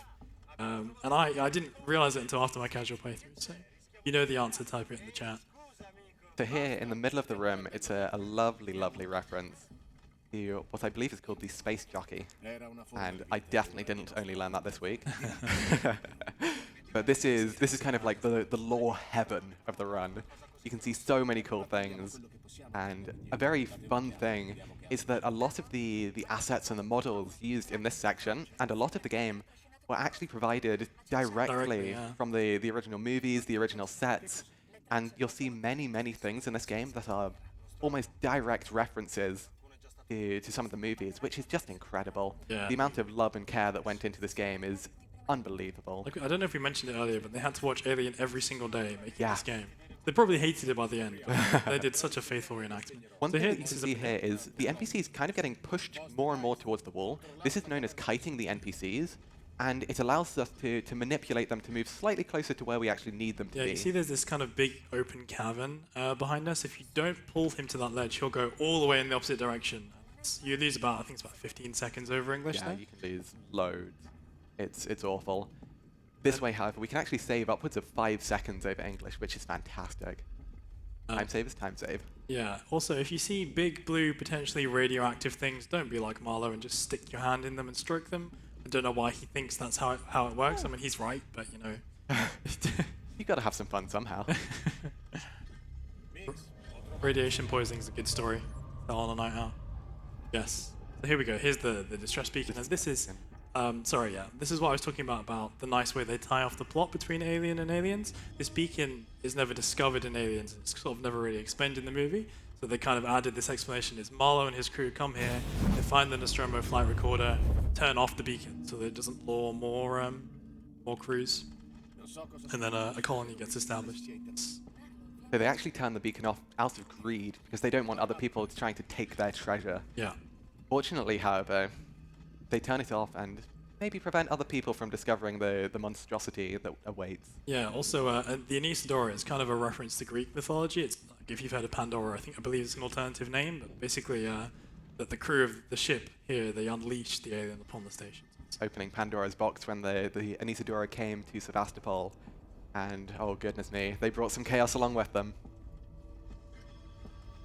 So here, we've been told that they've discovered something below. Yeah. And anyone who's watched the original Alien movie may know what is below. Yeah, you get to see it sort of. It is goosebumps. quite something. First time you see it. Winch setup, fastest winch setup ever. That's while we were just turning on that beacon. Then Foster and somebody else are already down there. We're actually going to skip the cutscene, as I said before. We're skipping a lot of plot-related cutscenes, so you're not going to miss much. Also, you're not going to be spoiled for much in terms of those. But Foster, you know the standard, big scary alien egg, massive, something moving inside. Let me just lean over it real quick, and yeah, that's what happens essentially. A slightly poor decision. Yeah, ever so slightly. So here in speedruns, typically this is like a quick bathroom break. 10 is like there's no real downtime in 10, more than sort of 30, 40 seconds. 10 is non-stop. Yeah, it's go, go, go. It's crazy. So we will likely be mixing in periods of concentration with non-stop explanations of what's going on, because Mission 10 is one of those missions where we go really fast, but the game does not want you to go fast. Yeah. So it is non-stop action. We talked before about how sort of doing speedrunner things can backfire on you sometimes. 10 is like the first mission where that's really true. Definitely. The game can actually crash if you're too fast, which is funny. So you have to wait a second for an objective to update. I'll see if I can remember to point that out. Yeah, see here? This isn't going to end well, is it? Oh, a sea of alien eggs. There we go. That is mission 9. Over and done with. By the way, just to hand it over, Josh, do you have anything to read out? Yeah, so I had a look through the people who donated towards the blindfolded mission bid. Yep. I found one person, I'm not sure if you know who they are, Asmo Spiritus. Okay. Yep, they said, they just simply said, I gotta see that blindfolded alien isolation incentive. So hopefully they're watching. Hello. Awesome. That was $100 they put Wow. towards it. Wow, that's yeah. amazing. Thank you very much for that donation. So much. Yeah. So I had a look. There are a bunch of it says $250. Yeah, feel free to read them out if you like. There's some of them don't have comments. Okay. But yeah. But yeah, that's a bunch of people made that happen. So that's Yeah. cool. By the way, Awesome. that's incredibly generous, so thank you very much to everyone who has donated to not only Alien, but the event as a whole. Yeah. It's a really good cause. So many really, really fun runs coming up with Absolutely. the Subnautica later, Mirror's Edge, Half-Life 2. Things I want to watch if I can. Yeah, it's a fantastic lineup. So if you are able, please do donate. It is a very good cause that we are all here running for. So please, if you are able to, it would be greatly appreciated by everyone here. I will get up at 3 a.m. any day. Save the children. Right, okay, so here we're sort of beginning. Like I said, this mission is called The Trap. It's sort of a 3-part opera with 3 different sections of the map. Things don't go to plan, shock horror, and Ripley ends up having to progress from section to section. So here, I'm going to go and activate the tram that takes us to where we need to go. By the way, Samuel's, incidentally to the plot, he's been sent off to Android processing, something that will come in very useful later, or very, very important later. And we picked up the flamethrower very quickly there. So the flamethrower is invaluable in the speedrun. It's up there, probably in the #1 spot, because you can just do so many things. You can grab cancel, like the revolver can, gets rid of Steve. You can kill androids with it, you can kill facehuggers with it, might spoiler there. And yeah, this whole sequence is going to be a combination of all these items that we've been picking up: flares, flashbangs, molotovs, noisemakers, and the flamethrower. To kind of introduce some of how the flamethrower works with the alien as well. The alien can kind of take a stacking amount of damage, and every burst of the flamethrower. So we like to just tap the fire button for the flamethrower, because this allows us to just do a reasonable amount of damage, but it really helps conserve flamethrower fuel. It's fantastic. Yeah, fuel economy is a big part in speedruns. Yeah, Luckily, another great thing about Novice is it holds your hand a bit more, so hopefully I don't run out of fuel. I'd be very surprised. But Normally speaking, we will have to use 3 bursts to send the alien up. Sometimes this isn't the case. Sometimes he gets a bit stubborn and really likes to stay down and chase after us. So typically the strat I'm going to use here, you throw a flashbang, but just like I said, like making good use of loot, being creative is what NMG is all about. So you're going to need sort of maybe 30 to 40 seconds of serious time here. What we're going to do is we're going to actually intentionally pull down the alien. He's already waiting for us here in this area. So we're going to throw the flashbang to our left because we're heading right. Then pull out the tracker, and then you see that number in the bottom left changing. That's Steve's distance from me. So we're going to give him a healthy dose of distance. He's going to run towards that noise, and we're going to head off into the lobby. This is the Mission 3 area that James was talking about earlier. See, this is where Heidi shot at us for the first time. So this is the big room. We've got a bit of a different layout here with the people, but fortunately these NPCs are not hostile. Yeah, if you kill them, you'll actually... It will be a game over, yeah. So one thing that we were looking for with the tracker is when the number reaches 0.96. 0.96 means that something is out of range, and it means that you are then safe to run. So the alien has a hearing range of almost exactly 0.96, which is very convenient for us. Yeah. And so it means that if ever you are out of that range, and the motion tracker isn't always the most reliable way of doing this. Gonna take a save here. But it's a very important thing to understand, because it means that sometimes when we really don't have many distractions, or we just have to kind of face the alien head-to-head, we can wait for it to drift out of range, and that can help us a lot. Yeah. So Here you saw me, pre-dropping flares on the stairs there. That's another mechanic. So pre-dropping a distraction and throwing a noise source towards it is a really, really nice Novice strat. Definitely. You can do it in Nightmare too, but resources are a bit less plentiful. So Steve is just pulling into position. I believe that's the Joe, so we can head up the stairs. Here, this is really, you'll see here, there are these fixed animations that Ripley goes through. So this conduit here, for example, will take me 8 seconds, over which I have no control of Ripley. So here, but if the alien was to drop behind us, it would be almost certain death. instant rip. It's really, really brutal. So we have to access 3 of these conduits. So we need to take as many precautions as we can in order to actually make sure that the alien will not drop behind us, because goodness me, it is incredibly brutal. And here Steve is actually, he's sort of in front of me and below. So I'm going to You can hear those footsteps if you listen really carefully. Here I'm going to walk until I'm out of range again and then run, and then I'll pull out the tracker before the final conduit. Actually, I made a smoke for exactly this reason, just in case there's any Steve nonsense here. We're actually going to break line of sight with him. So smoke bombs are very rarely used in speedruns, but they are fantastic for when something can go wrong, you're inactionable, and it can really give you an extra lifeline, which is sorely needed in a lot of cases. Yeah, typically we don't even pick up the smoke. When anybody under sort of sub 240, it's just time loss, but Yeah. for marathons it's kind of very, very potentially useful item, or no reset runs. So here is the one place where if we go too fast, we will crash. So we have to wait for the objective to See that at the update top? before we can actually enter this bit. Steve's around, you can see him on the tracker there. He's actually moving over my head, but he's not hostile. If I heard, there's so many different ways the game gives you clues in regards to sound. That kind of creak is just a very soft patrol one. You'll sort of hear louder sounds when Steve is about to drop. So here you're going to need like 20 to 30 seconds of serious time because the alien is on my ass. Most likely will make an appearance. Going to fire a revolver shot just to bring him down a little bit quicker. Okay, I need to wait for him to drop. He is following that noise. Okay, he dropped far away. Very nice. Good RNG. So as soon as you complete that hack, the alien will be forced to upvent. Unless he is actively chasing you and on your tail, he will not actually be able to then target you. Oops. It's really, really useful because it gives us a brief period of leniency. Yeah. Even if he drops very unfortunately behind you, you can sometimes get away with Yeah, it. yeah. This room is a safe room, or the room I was just in, by the way. So the alien, once you go into that room, the alien shouldn't be dropping because it wants you to sort of, in anticipation of the fear, I guess, of him dropping, and then you're locked in that room. But we actually ran straight out and overrid the door, so Steve is most likely going to drop in that room. I'm going to use the jacks. The jack, when you smack it on things, it sort of emits this pulsing sort of signal to the alien. And he'll lock onto that noise if he's not given a reason not to. If he's given a reason not to, excuse me. He'll ignore it. So here he's actually running, he's directly behind me on the opposite side of this wall, but it's actually completely safe. If he does make an appearance, obviously I have the flamethrower. Here I'm going to hotkey some stuff for the next chapter of this mission, Gemini. We have pipe bomb, excellent. Items look good. 4 flares. Ugh, it's like a Steve save. Yeah, this is fantastic. And so here, this exit's a very crafty one. So the alien is forced to upvent in a very specific vent after going through this sequence. This door will open. Yeah. So keep your eyes peeled, because as we pass through the next set of double doors just coming up, really watch the right-hand side of the screen.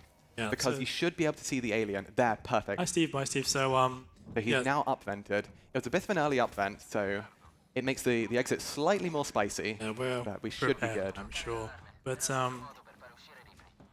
the alien will want to drop very, very quickly. Here we're moving in the vent. Case-wise are fine. If he drops now, completely safe. Completely good. Nice RNG. Well done. Nice. So that is the first chapter of 10 done. This can take ages in a casual playthrough. Oh my god. Yeah, you knew where we were. So this next section is widely regarded as one of the hardest parts of the game.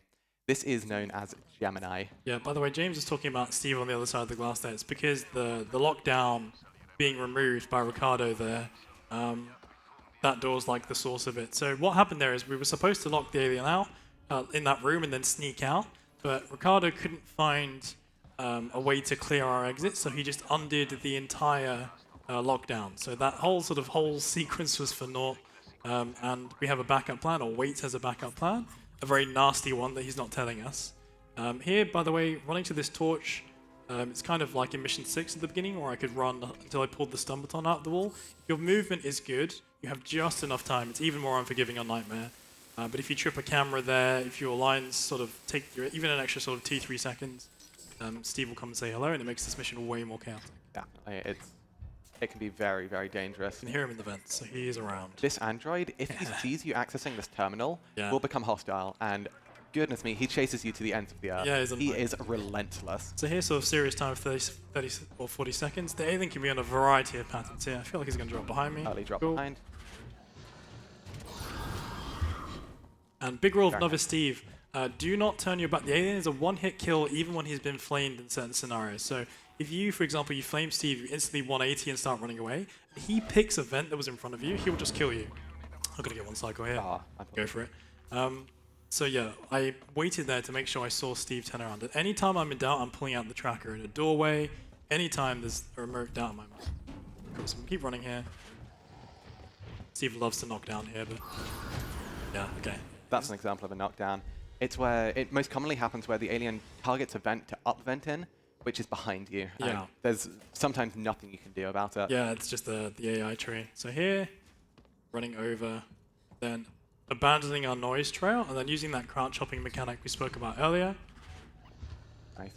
Steve just pacing around to the right-hand side, we're completely fine. If Steve had dropped behind me, for example, the line of sight with those yellow boxes that I just passed would have rendered me alright.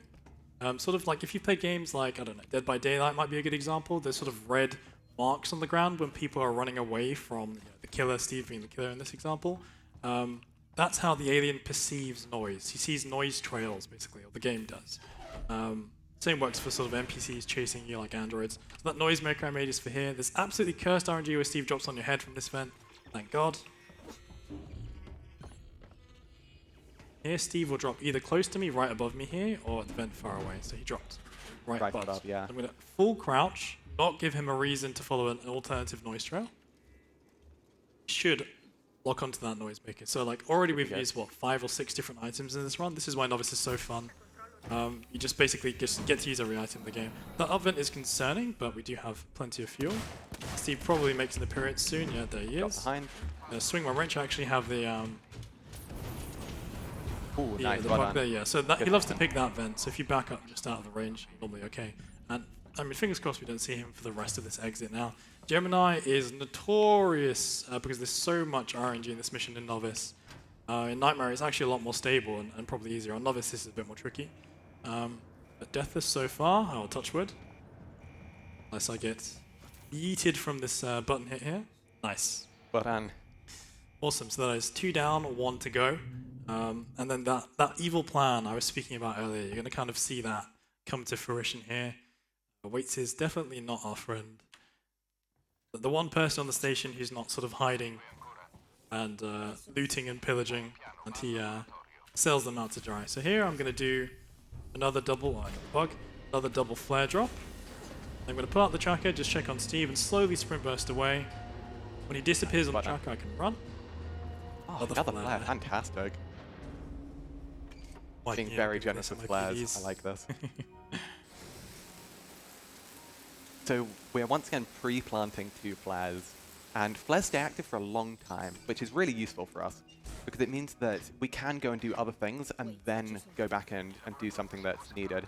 Here we're throwing a flashbang, because we want to throw Steve down in that corridor, but more importantly, we want him to latch onto those flares, just so he's moving even further away from us. Really, really nice mechanic. There's a lot to do down here, and it takes a fair bit of time. So having the alien away in a very, very dangerous area otherwise is really, really useful. This is, you'll see a cutscene coming up, which is my favorite one in the game, which sadly we will have to skip, but it's probably good if you don't want spoilers. The sequence by which Ripley gets out of this back on the station is so awesome. Just flies through the air like Superman and grabs on. Another fun music fact, there are 6 different bits of music that play in this level. I remember you saying. And for some reason, 4 of them are unique. So you will only ever hear one of those 4 as you're initially running around. Who knows why they actually made it like that, but it's really cool because every time you get to play the game of, which music am I hearing this time? So again, very frequent use of the tracker there. We did throw 2 flares, and the flare the Lord took, but just to be safe. And hopefully, I did take a safety save, which loses me about 7 seconds, but typically you don't see Steve here even. So there's the beep. It can be very difficult to hear beeps, but this should be safe to go to the exit. Good. And then here, this is Waits' plan, right? He's just like, the alien's in the lab. Sorry, Ripley, unlucky, smell you later.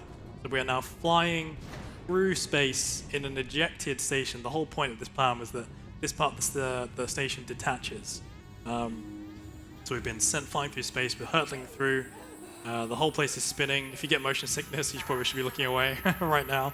And then there is an airlock that we have to make it to with an alien still here hunting. So I'm going to be running here, didn't flame Steve. Typically, there's a whole series of vents under here. If you flame Steve, he's trapping. Where are you, Steven? Where are you? I'm going to keep running. Yeah, to just... so he's heading that way. Perfect. Nice. Very well done. Airlock button. So whether the alien actually drops there or charges you is complete RNG. But if you try and really go and greed that button, he can come up and just catch you before you're able to flame him. May or may not have lost a potential world record pace run to that. Anyway, so we should probably talk about animations in just a sec, but you can cancel a lot of animations either with peeking or the jack. So here, the reload here is not going off.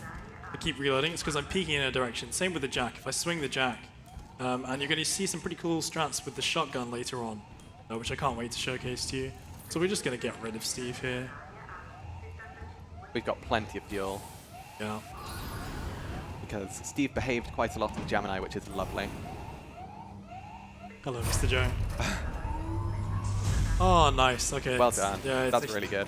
It's a huge relief to go through this chapter Deathis. By the way, I do see that there's some more stuff to read out, so we'll get to that in just a sec. But this is the awesome cutscene that we just unfortunately can't watch because it takes too long.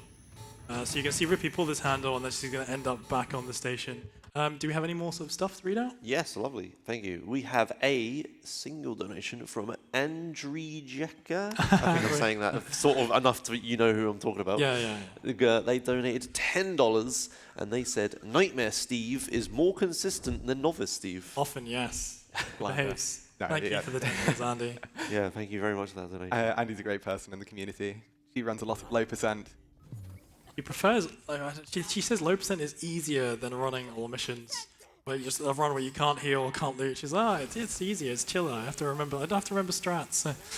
There's so many different ways you can run Alien. NMG is probably the most popular way right now, but there's lots of other categories. There's, like I said, that glitch where you can finish the game in less than 10 minutes. There's an all missions version of that, CCFPS. There's a no CC version where you can do a bunch of cool clips and you can silent run if that's your thing. It's like when people ask, what's the world record in this game? It's like, which one do you mean? There end up being, 16 main categories that you can do. which is mad. Because they're the categories of 100%, low percent, and then all missions and any percent. So I'm And gonna then you've got those Novice, Nightmare, Yeah. so many combinations. I'm trying to do a grab cancel here with the flamethrower. Very nice. So just like with the pistol, as you see the android sort of snap back and his arms go up. And time the source of damage, again, doesn't have to be the flamethrower or the pistol. It could be, even be a Molotov, although you take a terrible amount of damage. Any sort of damage on the androids will cancel the animation. Also, should remember to save here. Typically this mission is very chill, but if you kill civilians, as James was saying earlier, there's a bunch of them just like to run in your path next to this revolver guy that I'm going to try and kill. And if I wrench them to death, my screen will go back, and we'll go all the way back, like already 4 minutes ago.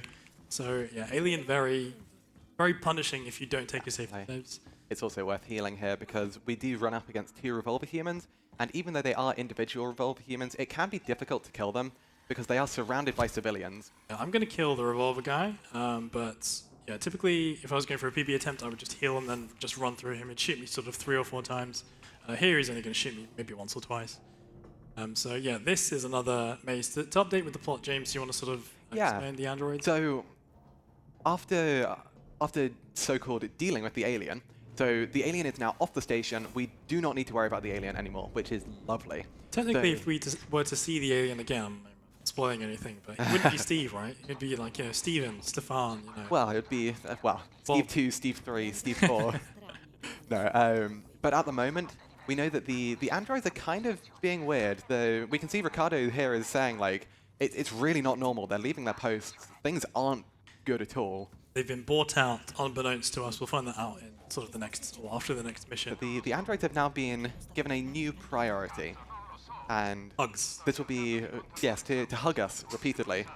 So much that, well, we may take a bit of damage from it, but Ripley doesn't like getting hugs. She's a very isolationist person. And so we're going to use our tools of encouragement, being the flamethrower, shotgun, and pistol, to try and avoid those hugs as much as possible. So here's the section where if you accidentally kill a civilian, I'm actually going to try and...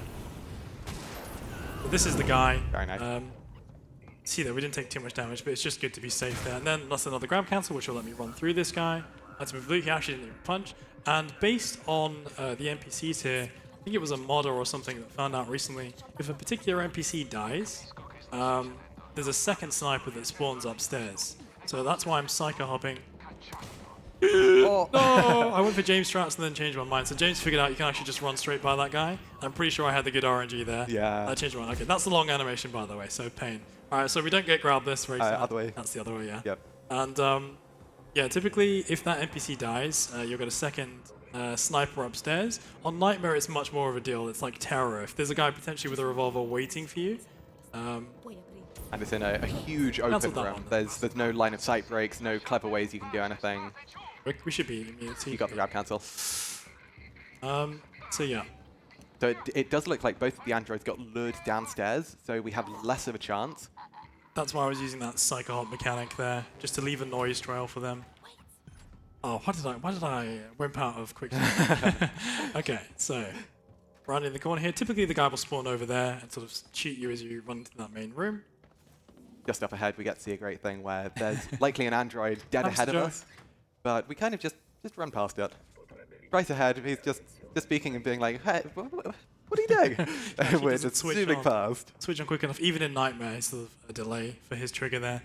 And then here, in your casual playthrough, you often see these Joes with sort of white eyes. There's a guy just on my left here. No, so he will actually grab me if I get too close, but it's actually just enough room to get straight past him. We'll see a fair few more of those throughout the game. We'll only really run into 2 more that are notable and that will cause us actual problems that we'll have to deal with. Yeah. But 12 and 18, right? Yeah. And so the one in Mission 12, we don't really have an option except to kill them.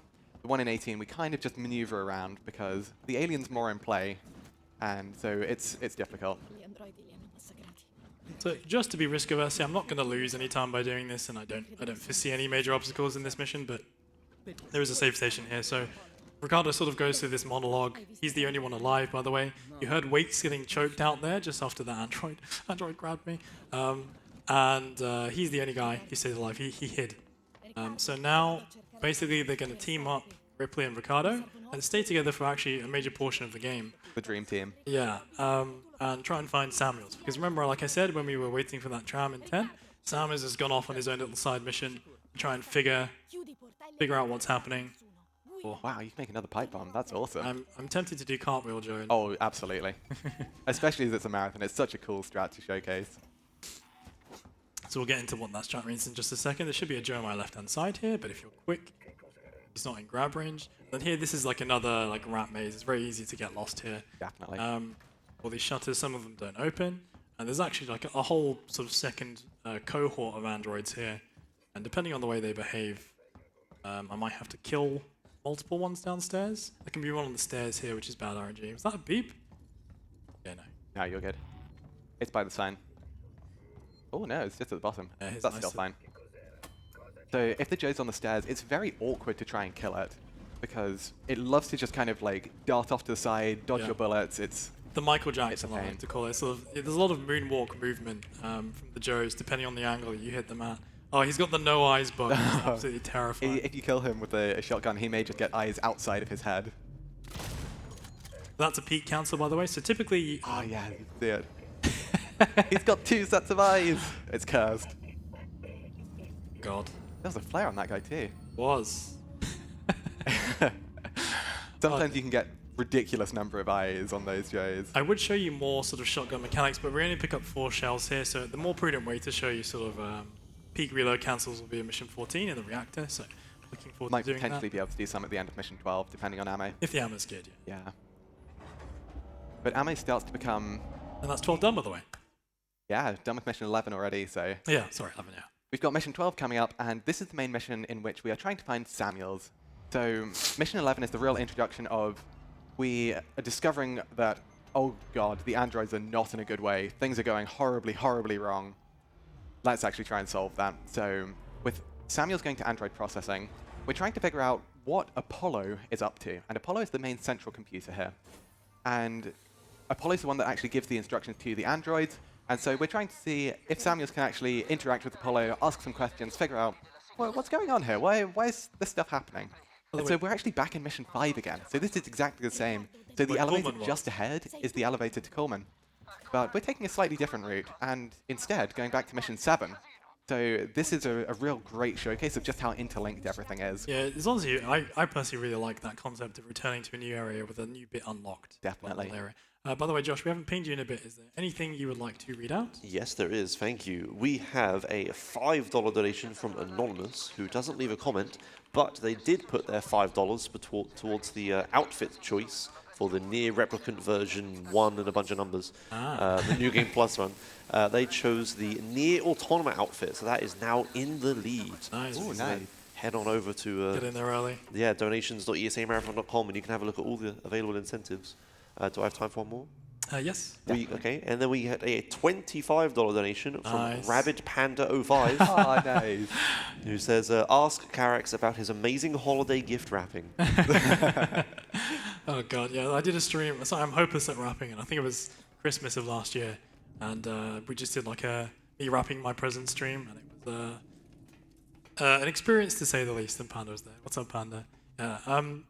Like we were saying earlier, some people like to sort of rave in M9 or play music. Panda chief amongst them.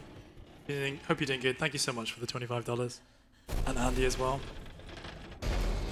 And I hope you win that costume for Nia. Okay, so there is a trick here. It's kind of a tiny bit RNG, but we'll see if I can get it, hopefully, please. Nice.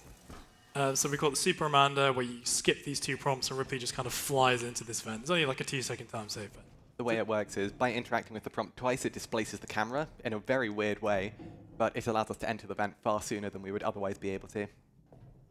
yeah. Really, really useful thing. So Not a Joe- huge time save, but it's nice. Yeah, exactly. Just a flex, isn't it? Yeah.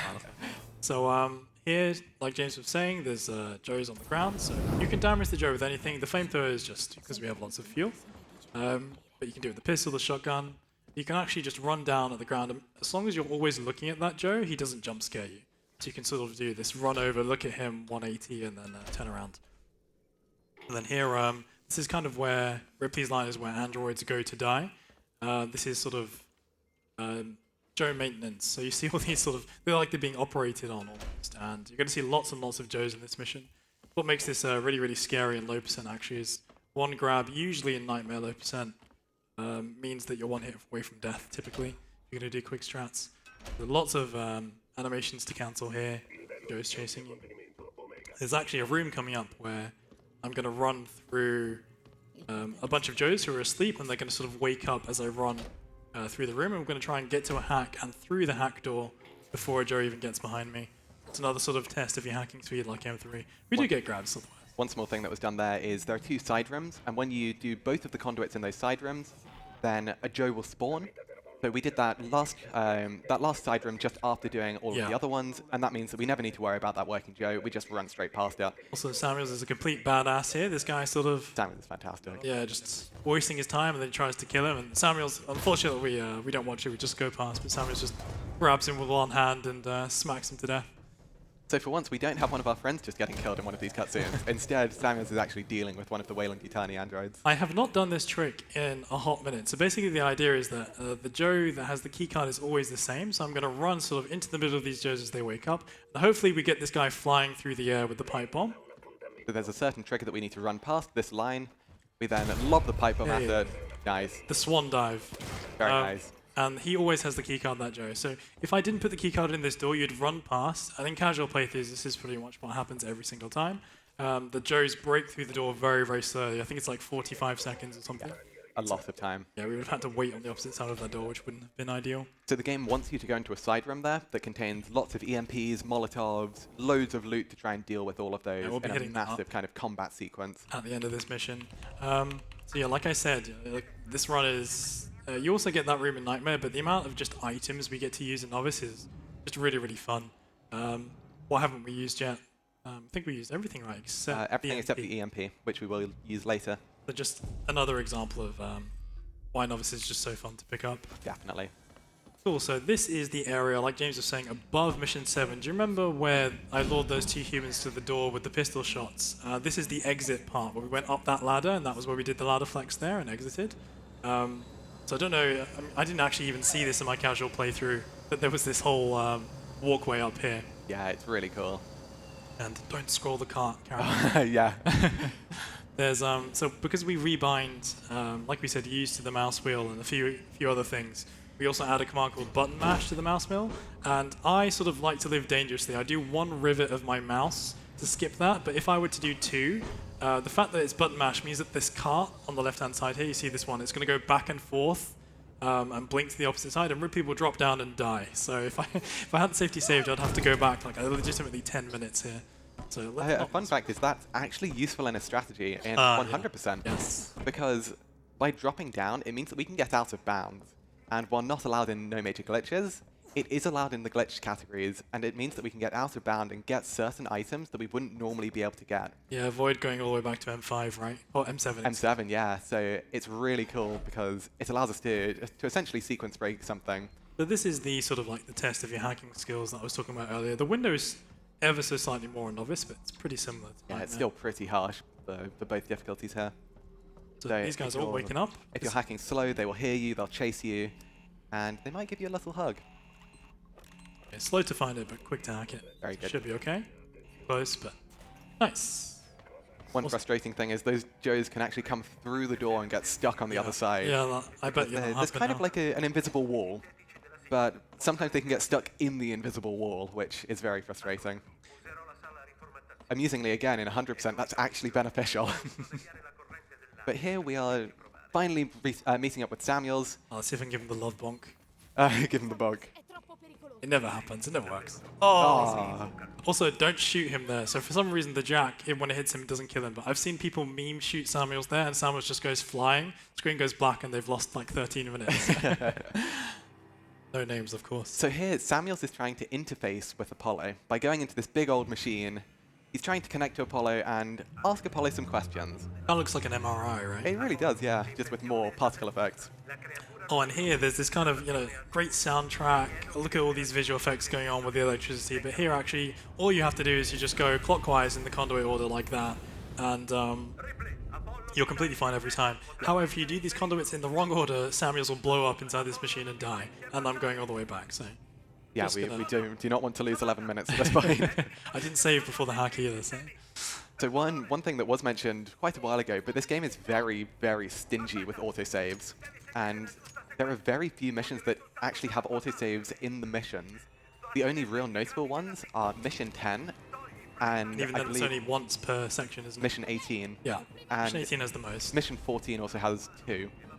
But outside of those, if you die in a mission without saving, you're right back to the It's start. designed to be punishing, right? Like, they don't Definitely. want people to just run through the game. They want you to save and play it cautious, play it safe. Get boxed in, get terrified. Yeah, they add some very dangerous and scary parts to really disincentivize you from just blasting through it. However, we're trying to go fast, and so going fast is our game. Playing dangerously is also in the requirements for that. Yeah, well, like, what's the sketch? It's always starting out. So anyways, I started blasting. That's pretty much a Novice NMG. Yeah. Just go. And So here we have a very emotional scene with Samuels. Unfortunately, Samuels is no more. very, very injured and will not make it, which is a shame. Favorite character? So here, actually there's sort of interesting triggers. If you don't look at Samuels after doing these 3 conduits, I've seen people like new to the run, they sort of chill here and they're on the phone or talking to chat, and unless you look at Samuels, he won't come out of this machine and start dying. So it's one of those just interesting visual triggers. So here, if you look at Samuels, look at his corpse on the ground. When this dialogue finishes, he's actually going to sink into the floor slightly. There you go. That's the trigger that you can walk to this door. Otherwise, sometimes it doesn't cycle. Also, this door loves to troll you. If you stand right up against it, it doesn't open. So I'm going to stand It's very weird. a couple steps back here and pull out the shotgun. Hopefully stagger the Joes. No Joe on the door, which is good. Very common to get grabbed here. Definitely. So here is the epitome of you just blast everything. If there's a Joe in your way, it gets blasted. If there's one that looks at you funny, it gets Stagger. blasted. Loop around to the right. Hopefully Nice. okay, nice. Very good Joe pattern there. Sometimes you can have 4 or 5 up. Just in case somehow my finger slips. Yeah, it's always good to play it safe here. Because this is, well, the second most time that is possible to be lost in the entire game. With the only other one being later in Mission 16, which is a much more common one to save at anyway. Nice. So this is the prompt we were talking about. If you mouse wheel this, or even if you double tap E, you go flying down to the floor there. It's game over for Ripley. Definitely. So this dialogue here, this is plot related, it's important. So there's this kind of split opinion on Taylor, I guess, in AI, whether she just made like a career move or if she like redeemed herself, but she's releasing Marlowe, and Marlowe basically just, his wife died, right? She was the one who brought the facehugger aboard, and his ship, the Anisadora, it's parked in remote orbit around the station here. So she's basically saying, if you tell me where the planet was, all the information you have on the alien, I'll let you go. And she lets Marlowe go, and things go south very, very quickly. We'll keep it vague for now, but it will culminate in Mission 15. Definitely. So here we're making use of the loot room that we mentioned earlier, which is meant to be used to deal with all of these androids, which you can hear just absolutely making a racket against that door. Yeah, like I said, it's spooky more than anything. It takes them about 45 seconds to get through. So if you're quick here with the eluding, you're always fine, you don't see them. Also, trams have different triggers, so when you hit the button for that tram, it always, when you run back to it, even if I were to like wait here for 10 minutes, then go back, this tram would always seem like it's just arriving. So it's very important to hit this tram button, loot the loot room quickly, and then come back. Because once you get a certain threshold away from the tram, it will sort of pause. Yeah. And then, oh yeah, well, you were talking about ammo. So you can fire the shotgun sort of like this and use the pump action, or you can intersperse with the peak like that and turn it sort of into machine guns. Very useful for Super Joes. Coming up. It cancels a lot of the ending lag on the animation. Hotchin 17 as well. It's really, really useful. Nice, and that is M12. I always go M12, yeah. +1 every time, yeah. Going M12. into M13. Yeah. So Mission 13, now that Samuel is dead, he mentioned that we are going to be able to talk to Apollo if we can get to Apollo. So as we can see with the objective that's just been updated, gain direct access to the Apollo core. That is our current goal. We're trying to navigate our way. We also meet a new type of enemy here. Yes.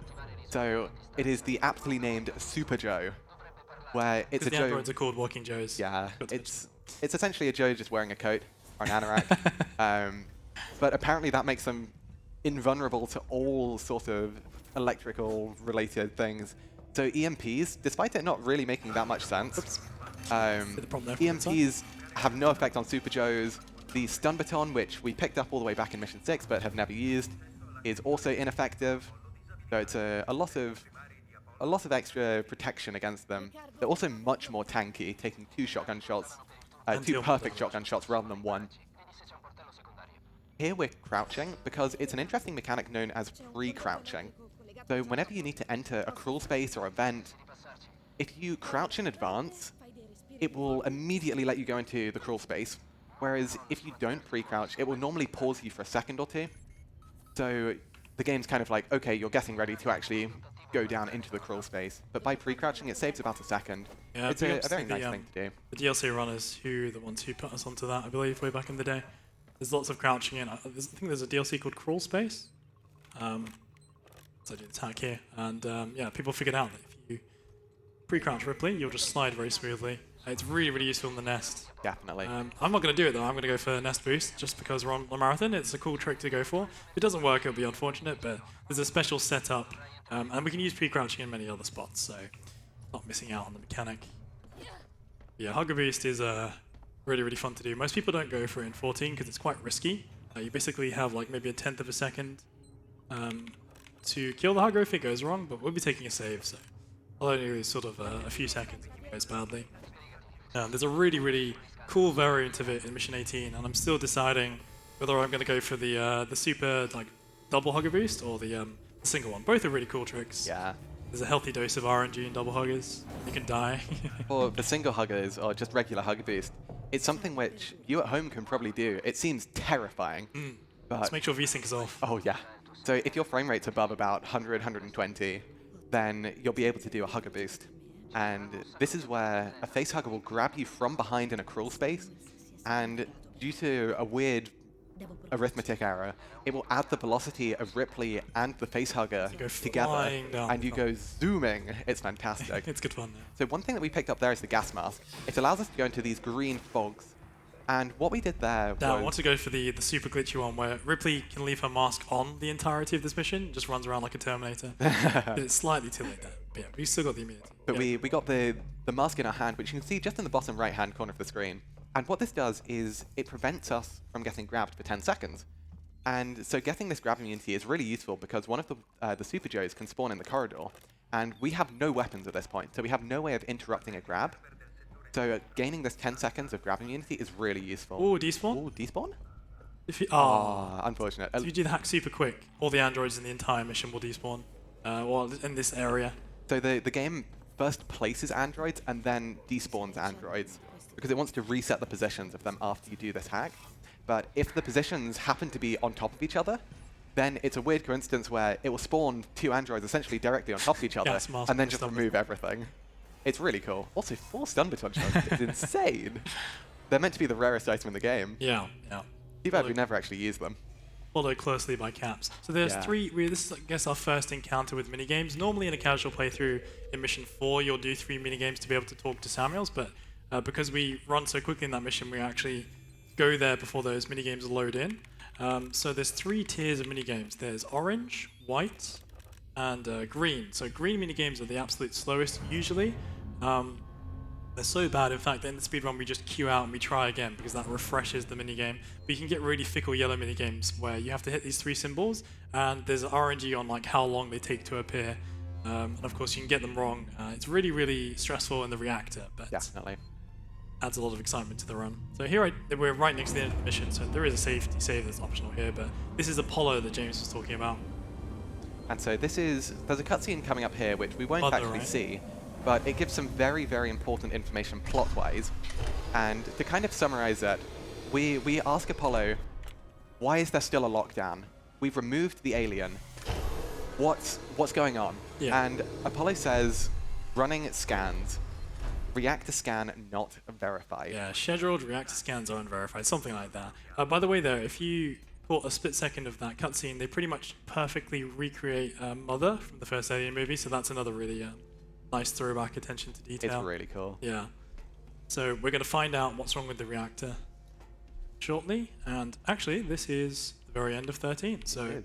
you see here, like some of these missions, you can get stuck in them for ages, for ages in casual playthroughs. But knowing where to go is such a massive tool in the pocket, and that was what, less than 8 minutes, something like that. Yeah, not even. So here I'm going to hotkey my item. Sorry, James. That's okay. This is the start of Mission 14, widely regarded to be one of the most pivotal plot missions, one of the most chaotic missions as well. It's mad. And so, initially, we are still trying to get to the reactor, so we are still in Working Joe territory, and there's a lot of stuff which needs to be done here. So one of the first things that we'll do is, just while going in, we will be getting our final upgrade for the gas torch, which means that cutting those panels is no longer torturously slow. Yeah. And it's lovely and quick. That one in Mission 8, Oh my God. where we were worried about the underwear grabbing us, it is incredibly slow. It takes almost 40 seconds. Yeah. And the cutting time is reduced to about maybe 10 at most. So having a 4 times faster gas torch is really quite nice. It will come in very useful in 15. Definitely. So here the Joe does follow me. He'll not actually make his way over to me until I'm on this panel, because obviously our running speed is quicker than his walking speed. And this is like kind of another instance where the Joe's punching you on cooldown to try and grab you when you're not on an interface. So if I don't grab this prompt quickly enough, the Joe will snap and grab me. Sometimes the timing of the Joe's sort of punch cycles can line up perfectly just before you get the prompt, and you just get snapped into a grab. It's incredibly rare, because the Joe needs to be within a 2-frame window, and given that we're running the game at 275 FPS, that's such a minuscule gap that it's just absurdly unlikely. He loves the long animation here as well. Oh, he really does. So here there is a very, very rare potential game crash. So I'm just going to play, basically, there's an EMP that we're about to throw. So the final item that we haven't used, it acts just like the stun baton. It basically releases this, another stun baton charge, another like electrical impulse that will shock Joes, which lets you beat them to death. We're actually not even going to bother killing the Joe. We'll just run past him. But here, hello. You can have a little rave over there, buddy. Enjoy. Sort of just does this sort of conga. Or, yeah, something like that. That is, interestingly, the only time we actually use an EMP for its intended purpose in the entire run. Another benefit of the EMPs are similar to things like the pipe bomb and Molotov.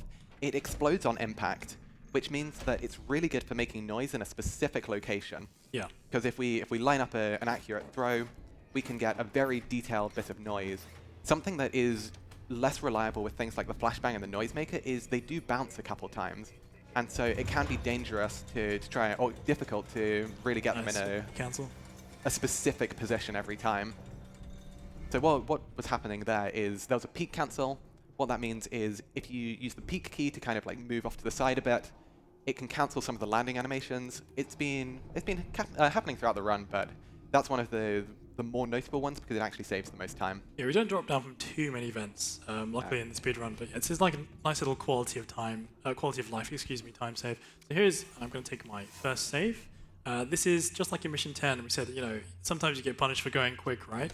Well, this is another instance of that where there are these Joes that are going to be walking away from me. And if I just run, they hear me, they change their mind, and they don't go through this door. They create an invisible wall here. Nice. Here I'm actually going to go for a nice little low percent strat here. So if I make a noise trail, this Joe over here will follow it, and you can use the peak key here to kind of push Ripley into terrain so that her shoulder normally would get caught by the left-handmost Joe. Yeah, this guy has a really big view cone. See there. So his eyes, he sort of sees almost out the sides of his head. So here I'm going to crouch up away, then walk, and the devs, when they made this, they tied weapon progression to being able to just progress overall. So you're forced to pick up every weapon in the game, which is why in low percent runs, you'll have every weapon, but you obviously can't loot additional ammo as we enter 6832 here. And hopefully if this strat works, this Joe should be nicely tucked off to the side, nice, which lets me just run on the exit there. You can also pipe bomb him or just run straight through him and risk a grab, but I've already been grabbed once already, no more grabs this run. The bolt gun is one of the strongest weapons against working Joes. However, it does have one major downside for speedrun. Slow AF. It has a monumental charge time of about 6 to 7 seconds. Even though we are seeing the prompt of call elevator, don't worry, the elevator did get called. It's just a visual bug. Yeah, it's one of those fun little things. One that's terrifying the first time you see it, because it's like, oh god, did I forget? The big spoiler, by the way, or the plot-related thing is coming up, so we will announce it a few seconds ahead of time. I'll let you do that, James, when we pull in. But basically, we're going to the reactor now. You're going to see it in maybe 30 seconds, 30 or something seconds. Super Joe's everywhere. Remember, we gave our guns away, so in Mission 13 we had no resources, but here we get them back. We don't have our flamethrower. We're going to get that back a little bit later, but we sort of re-up our shotgun ammo and revolver. And then we come into this sort of big, expansive area here, which is the reactor. It's such a cool area. Yeah, it's really. I'm actually going to heal here. Yeah. Are you going for 2 shots? We'll see. So yeah, the bolt gun on Nightmare, you have to perfectly headshot. Nice. Whereas I don't think I see a second guy close enough. Maybe. No. There's no easy shot. I'm gonna cancel that one. So the bolt gun dispatches Super Joes with ease, but like James said, it has a very long charge time. Here it says descend to the base of the reactor. Here I'm going to turn my flashlight on just so this Joe switches onto me. These guys grab a little bit quicker than regular Joes, especially on Nightmare. Like I said, we have the 10 seconds of immunity there, which lets me just run past this section. Often in casual playthroughs, people will just spend ages killing all these Joes one by one, and it actually makes no difference. Because they all respawn in the next section. Yeah. So it's very unfortunate to use all those resources. So about that big plot reveal. This big plot reveal is coming up just after this elevator, so if you're watching for the first time and do not wish to be spoiled, go take a 2 to 3 minute break, grab a drink, go to the toilet. But if you've seen it before or don't mind spoilers, this is a very, very interesting section. So there is a nest on board the station. So they had some different ideas there. You don't actually have to pick up the flamethrower there, by the way. It's waiting for you on the keyboard at the end because they really don't want you to progress without all the weapons. But yeah, there's a nest on the station. Everyone that's missing is in this place. That hasn't been killed. So we just had our first facehugger there. Yeah, despawn. And we despawned it by interacting with the keyboard. You can despawn facehuggers in a couple ways. One is by interacting with a couple of things. But you can also enter a locker, and that will despawn the facehugger as well. Yeah, when Ripley's on keyboards, actually, she's technically invincible. You can get shot on a keyboard and take no damage. So here, in with the 3 burst and take a safety save here. The objective actually takes a few extra seconds to update. So if I were to just flame him and run on, these doors I'm going to see in about 2 seconds, they wouldn't actually open. This is another example of just having to give the game a bit of time. So here, I'm going to go for Nest Boost. It may not work, but essentially, this is that sort of slightly harder variation of the M18 single boost. There's a hugger that's going to run at me. I fire that revolver shot to bring down 2 Steves behind me.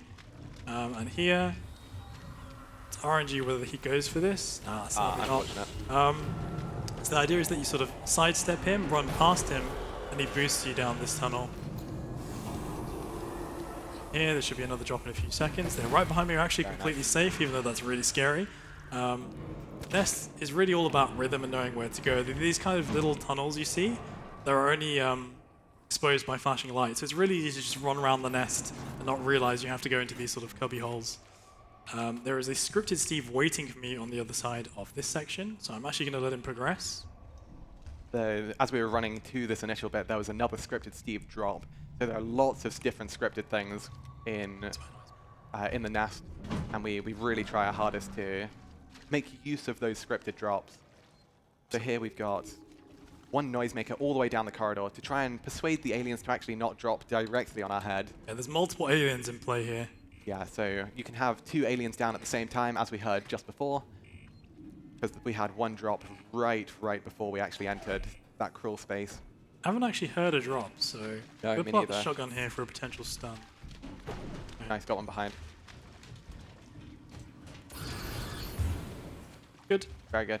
Charging Steve, sometimes you have to use a bit more fuel on Novice because the AI isn't as responsive on Nightmare. Here there's a facehugger. Facehugger corpses actually block you, but if you kill the hugger just as you crest that hill, you can pass right through. I'm also going to dodge the so-called Vent of Death here, which you usually have to dodge on Nightmare. See, this one here is a very surreptitious vent, very easy to miss.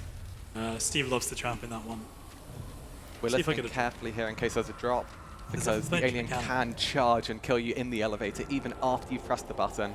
So fortunately, no drop though. Yeah, I was planning on talking about finishing later on, but you can do something where you hold out the flamethrower and Steve will sort of rear his hands up and stay still for 5 seconds, which lets you sort of put distance between you and him. So I think here it's just fun to showcase shotgun cancels. They're a really nice quality of life thing. They don't save much time, but they feel really good. So yeah, there's a bunch of Joes here. So the nest has been overloaded. That's what those two sort of handle pulls in the nest were. We're overloading. Whoops. So that's how I can sort of pump the shotgun like that and fire normally. So this guy I'll kill normally. So just pump, see, shoot, shoot. But with this guy I can peek like that and just drop him really fast. It's So really fast, fun. then. Yeah. So we've got, Green minigame. unfortunately, a green minigame. We do back out of it. Whoops.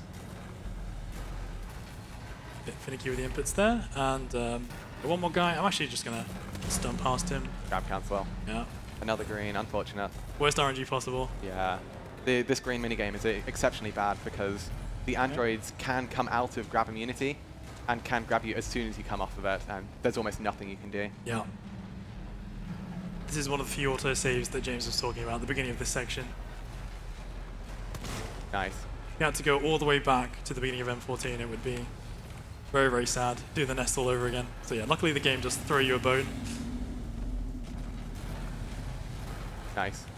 Only 2 greens. It's not the worst. Yeah, by the way, Josh, if you want to, there's plenty of time here now for messages. Okay, in that case, I have a question to ask. Do you know how much this game cost when it came out? Ah, that's a really good question. I believe, I want to say I would say about 40? 49? Yeah, maybe 39 or 49? It was either 39 or 49, yeah. Yeah. For my segue to work, can you say 60?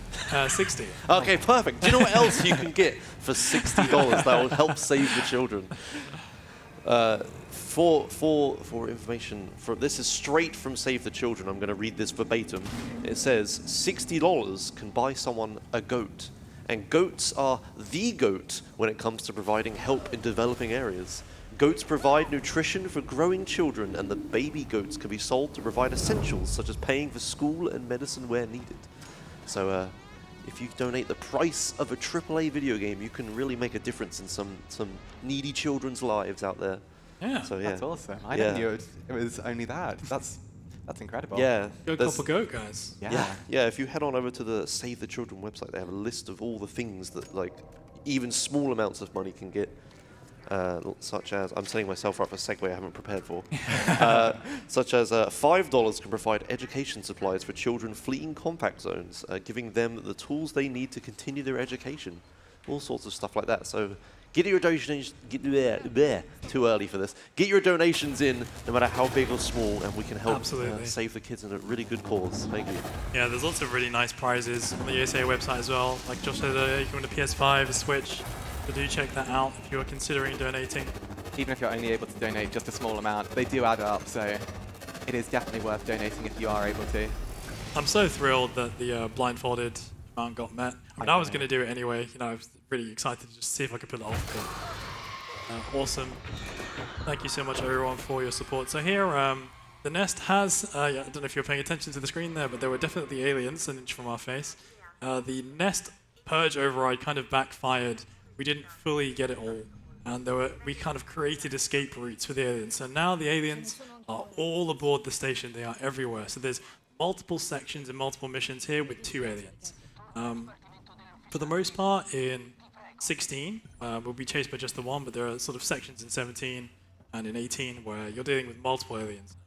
Surprisingly, even though we've just seen a lot of aliens come out, this area is still completely safe to run. For a period of time. Oh, yes. Yeah. Not after we finish this mission, but even though we have just seen about 8, 9, 10 aliens just leg it out of the nest, we are completely safe, so it's a little weird quirk, but... Yeah. So again, while I wait for the tram to arrive, we're going to go on a quick looting spree here. We're pretty good, to be honest, as far as items are concerned, but just in case I need the errant medkit or something like that. So we'll take stock. So typically... that EMP that James was talking about earlier, not using an EMP for its intended use, that's going to come into a really cool strat at mission 17, which I hope I can pull off. May as well, I guess, heal to full here, plenty on health. The last sort of opportunity to heal is technically at mission 17, but really, seeing as it's Novice, should be able to just push through. The only time you'll really take damage is in mission 16, because, especially when dealing with the alien, which is predominantly the rest of the game now, you either get one shot or you don't. And so health is not terribly important. That being said, I will be the evil voice in your head saying make smoke bombs. You don't need them, but we can do a fun thing with them. There's quite a funny strat at the end of the game that we were going over. I haven't done it that much, but you can potentially subvert the laws of physics. You can do it in mission 16 too. Oh, really? Okay. Yeah, so you may be able to showcase it twice. Okay, alright, we'll see if we can. Yeah, we'll keep that nice and vague for now. So when the dialogue starts, we're sort of arriving into the map, so I'm going to smack the jack a few times. That basically, that direct AI that we talked about before, is going to delay. It doesn't always work, but it's going to make Steve think we're outside the map and not drop for a period of time. Steve does, however, if he doesn't go for it, there is an element of RNG I found. He will drop on me while I'm in the panel animation here in a few seconds. It's brutal. I have to be very, very ready to sort of snap out this animation, cancel it, flame Steve, and then go back. So we're listening quite carefully for a beep here. That indicates that the alien has come in range again. The fact that we haven't heard it now means we are almost certainly good. Yep. So, and then that sort of Marlowe Taylor the arc. alien bumbling around the vents. We should be able to get to the elevator in time though. We have the flinch in our back pocket if we need to. So that Marlowe Taylor side plot, that's going to come to fruition in this mission. He's been released. He's got the ship that's sort of swinging around the station in orbit. They're aboard it now. They've taken a shuttle, and we're sort of following them. And here, this is like another kind of just roll with the punches bit in Novice. There's RNG here. Steve often makes an appearance in medical, but sometimes you don't see him until the very end of the section. So right now, excuse me, I'm craning my ears. Steve typically makes an appearance sort of from the next sort of 10 seconds from here. Super Joe. So we haven't heard a Steve beep, which is really fortunate. This is one of those areas where, if you remember way back, I mentioned about the different states of the alien's AI. The alien is actually passive here. So if you do not get the alien to drop on you, or if you don't make enough noise, then the alien will never actually drop. So if possible, it's really nice in this mission to just never, ever even get the alien down, because then he'll never drop on you. Yeah. However, if you do get him to drop, which, well, when we're trying to go fast, it's quite useful, it means that you will likely have to deal with him here. Oops. Oh, V3 hacks, by the way, are notoriously tiny. So we just picked up a hack tool upgrade, and these hacks are hard to find. You really only have like a couple of pixels to actually hit. Yeah, it's like very brutal. Half or a third of that first hack in Mission 3, the V1. Okay, so we've basically commandeered a shuttle. Ricardo's still in our ear, but because we're going quite far out distance-wise, we're actually going to lose comms with Ricardo. We're just going to be hunting aboard the station for Marlowe and Taylor to see if they'll rescue people, see if we can rescue Taylor. We don't know if Taylor's being held against her will or if she's cooperating. Then here we sort of begin the sequence, and my least favorite hugger in the entire game lives aboard this station. So we'll be taking a slightly safer strat to kill him, or I could save and maybe showcase a few of the different ways we kill him. But yeah, in this game, cardboard boxes act like Kevlar, so you can actually pipe bomb a hugger that's in a box and he won't die. And the hugger on the ship, he sort of comes out of this stack of sort of 20 boxes or something. He's heavily armored in cardboard boxes. Yeah, he's packing. Cardboard boxes are also flame-proof, so you can use the flamethrower, the Molotov, the bolt gun. Yeah. It's impossible to breach them. They are Alien Isolation, sponsored by absurd. Now, if only these packages would arrive in these boxes. So here, no comms as yet. We've just, if you were paying attention to the dialogue there, we just lost comms with Ricardo. And here it's used down. By the way, I know we've been entering lots of key codes. There aren't that many to learn. I think there's 7 or 8 in the mission. There are 8 key codes to actually use in the all missions category. In 100% you use 2 extra, but it's really it's not that bad once you It's not bad to memorize them. Well, if you ask me to actually recite all of them, I might not be able to. But it becomes more muscle memory then. It really does, yeah. Because you just kind of know, mission 15, that's 4510. Mission 17, for example, it's 1851 and 1984. So it does very much become, even if you just blank on the key code, once you actually get to the input, you're just like, oh, this number. What would you say is the scariest key code because of what's at stake? I would say 1851, because you've just thrown an EMP and the alien's about to drop. Yeah, 1851's scary. Whoops. The hardest one, in my opinion, is 4930. Oh yeah, the finger placement on the number pad. It's really awkward on the number pad, and I do it on the keys at the top of the keyboard. Yeah, James, same as me. Because I'm a bit weird, but it's really awkward to do there as well. I actually think we're the only 2 that do that. Yeah, I think so. Yeah, use numpad, guys. It's way more efficient. Yeah. Don't follow our example. So here, just in case there are any hugger shenanigans, there's a safety save that I can take. It's about 8 or 9 seconds in terms of routing. So we're actually supposed to go through that door to the left. Run quickly over here. Just for marathon safety. It's not worth accidentally risking your death here. You go back, what is it, like 5 or 6 minutes? Yeah, about 6 minutes. Yeah. So the game's very, very punishing in terms of what there is no autosave on the Inisadora, so all the time traversing through medical, we have to go through all of that, and goodness me, it is a nightmare. There's a few different ways you can kill this guy. You can do the sort of spin to the right, pull him out of the boxes, and huggers actually track your mouse. So you can spin a hugger sort of in the 1 second before it jumps on your face. So, you know, if he's jumping, I can spin and move him over there. It's something that comes in useful in certain tricks in the game. But there I sort of run to the side, spin him out of the boxes, and then flame him. You can also do what in record attempts, I knock over the boxes, look down when he's about an inch from my face, and flame him. Like ever so slightly quicker, but I have lost runs to it, so very important. Very dangerous. So interestingly, despite getting the V3 hack tool, we do have V1 hacks here. They are the easiest hacks.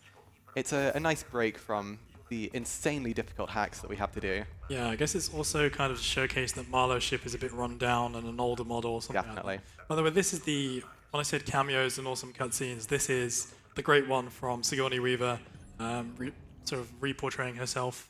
Unfortunately, we do have to skip it, but if you play through this game, it's fantastic to listen to. So you're going to see sort of a very strange skip here from pressing the button, and then Ripley will have her hand on the PC, sort of saying goodbye. Very touching cutscene, but sorry, got to go fast. But yeah, that's definitely one to watch in a casual playthrough. Then here you kind of see the culmination of Taylor's actions. She lets Marlowe go, and Marlowe decides he wants to go on a rampage here because he's lost his wife. And to be honest, Taylor's just a bit useless in the speedrun, which is why most speedrunners just aren't big fans, but she kind of redeems herself here in my opinion. But yeah, Marlowe sort of lost the plot. You can see that text at the bottom, I'm going to overload the reactor. So Marley's entire goal here is to try and completely destroy the space station, eliminate every single possible trace of the creature, the alien, because Marlowe has kind of learned from his mistake and thinks, I do not want this to happen again. So he's going to crash the ship, overloading the reactor into the station. You see Taylor here, taking her moment. Guys, we've got a bit of time here. Are there any donations or any plugs Yes, that yes. would be Oh, good? yes, there are. Fantastic. We have a $10 donation from Mary X, who just says, posture check. I actually sat up when I first read that. We got a $15 donation from She Izzy Bob, who says, Chelsea! Yeah, sorry, I can't remember. No, it's very hard, yeah. Thank you, Caraxx and James, for an awesome run with amazing commentary as always. Love you guys. Oh, thank you so much, Thanks, Charles. Chelsea. And then we got a couple goat donations. We got $60 from Rabid Panda again. Wow, It nice. says goats for kids. And then we got another $60 from Toma Itach. Toma One Tatch. I don't know. Nice. Something like that. Who says, one goat, please. Can we get that added to the prize pool? And I wish we could have a goat for a prize. So, Many You guys are thanks. fantastic. Yeah, thank Goats you. for donating a goat. Yeah, thank you all for the donations. And yeah, that's literally 2.5 goats we just got for people. That is incredible. Thank you. So by the way, so Taylor sort of snuck behind Marlowe there and dispatched him with the jack, so he's unconscious on the floor, but it's too late. The reactor's too warm, too hot, or it's triggered the chain reaction, so we're attempting to cool it down now, but you can hear it sort of getting louder and louder. This is really, really scary to fail that hack in a casual playthrough because this just doesn't stop getting louder in your ears. There's Eventually not it blows much up. time either. Like this whole section's on a timer, and if you fail to actually use the maintenance jack in time, the whole thing just explodes. Yeah. So you can see, also I can reload my flamethrower. So you can see the sort of Marlowe's feet, and then he disappears eventually. The game is actually somewhat generous here, so if you do die here, there is an autosave. Yeah. Also, the funny thing, there's a category extension. In Italian, the words for don't run is called non scappi. It's something the androids often say. And there's a category extension where you have to unbind shift and only walk through the game, which both James and I have run. And you can actually walk out this entire sequence. I know it says escape, capital letters and run, but you can actually just walk like a tank out of this mission. It's very fun. Cool guys don't look at explosions. Cool guys look at all of the explosions. We're too slow to run past them. It's a very fun but janky category at the same time. So it is also actually a great thing to kind of explain where walking in this game is really safe. Like, normally when the alien is actually in the vent, if you're walking, you don't make enough noise ever to get the alien to drop. And so just by walking through all of these scary missions, like Mission 10, Mission 7, even parts of the nest, then you'll never have the alien drop in a lot of those places. And you just kind of saunter through. So if you're trying to play this game casually or you got stuck in places, one of the best pieces of advice I can give is if you know vaguely where you need to go, just walk there. Yeah, absolutely. Because it's fast enough so that you can get out of the range of the alien. Lockers are honestly the biggest trap in this game. Oh, ever. definitely. Yeah. Because lockers you can't escape. Yeah. It just puts you and you're forced into one area and you have no resources to deal with any of the problems. That is 15 over and done with. So now we took that shuttle that we used to get on board the Anistor and we're back. And there's kind of like a hidden bonus of what's just happened. So if you pay attention to the dialogue here, you'll see that the power surge from the, I guess, the EMP of the Anistor explosion, I hate this hack, reset all the comm systems. So we have a chance to contact Verlaine, the person at the beginning in Mission 1. And sort of this whole mission is about re-establishing contact, and it results in a very, very pretty spacewalk. Visually, like, it's one of the bits where the game really pays dividends. Like, it looks like AAA. If you play it in Ultra, it's such an amazing sequence. Again, just like M9 in the speedrun, it's something to get through. Really, really visually pretty here. So here in this section, we don't actually have to deal with the alien, which is nice. Instead, we have a lot of humans to deal with. And so one of the things that we'll try and do is almost hunt down humans with revolvers. Yeah. So even though I mentioned it miles ago, revolvers do much, much more damage than shotguns. So shotguns in this game are kind of like pea shooters. They really don't do much at all. Yeah, so even on Nightmare. we just took about 6, maybe 7 shots from a shotgun. We lost, what, 20%, if even that? Yeah, Nightmare, close range shotgun is 12.5%, and a revolver, like James said, if it high rolls, is 100%. So, Yeah.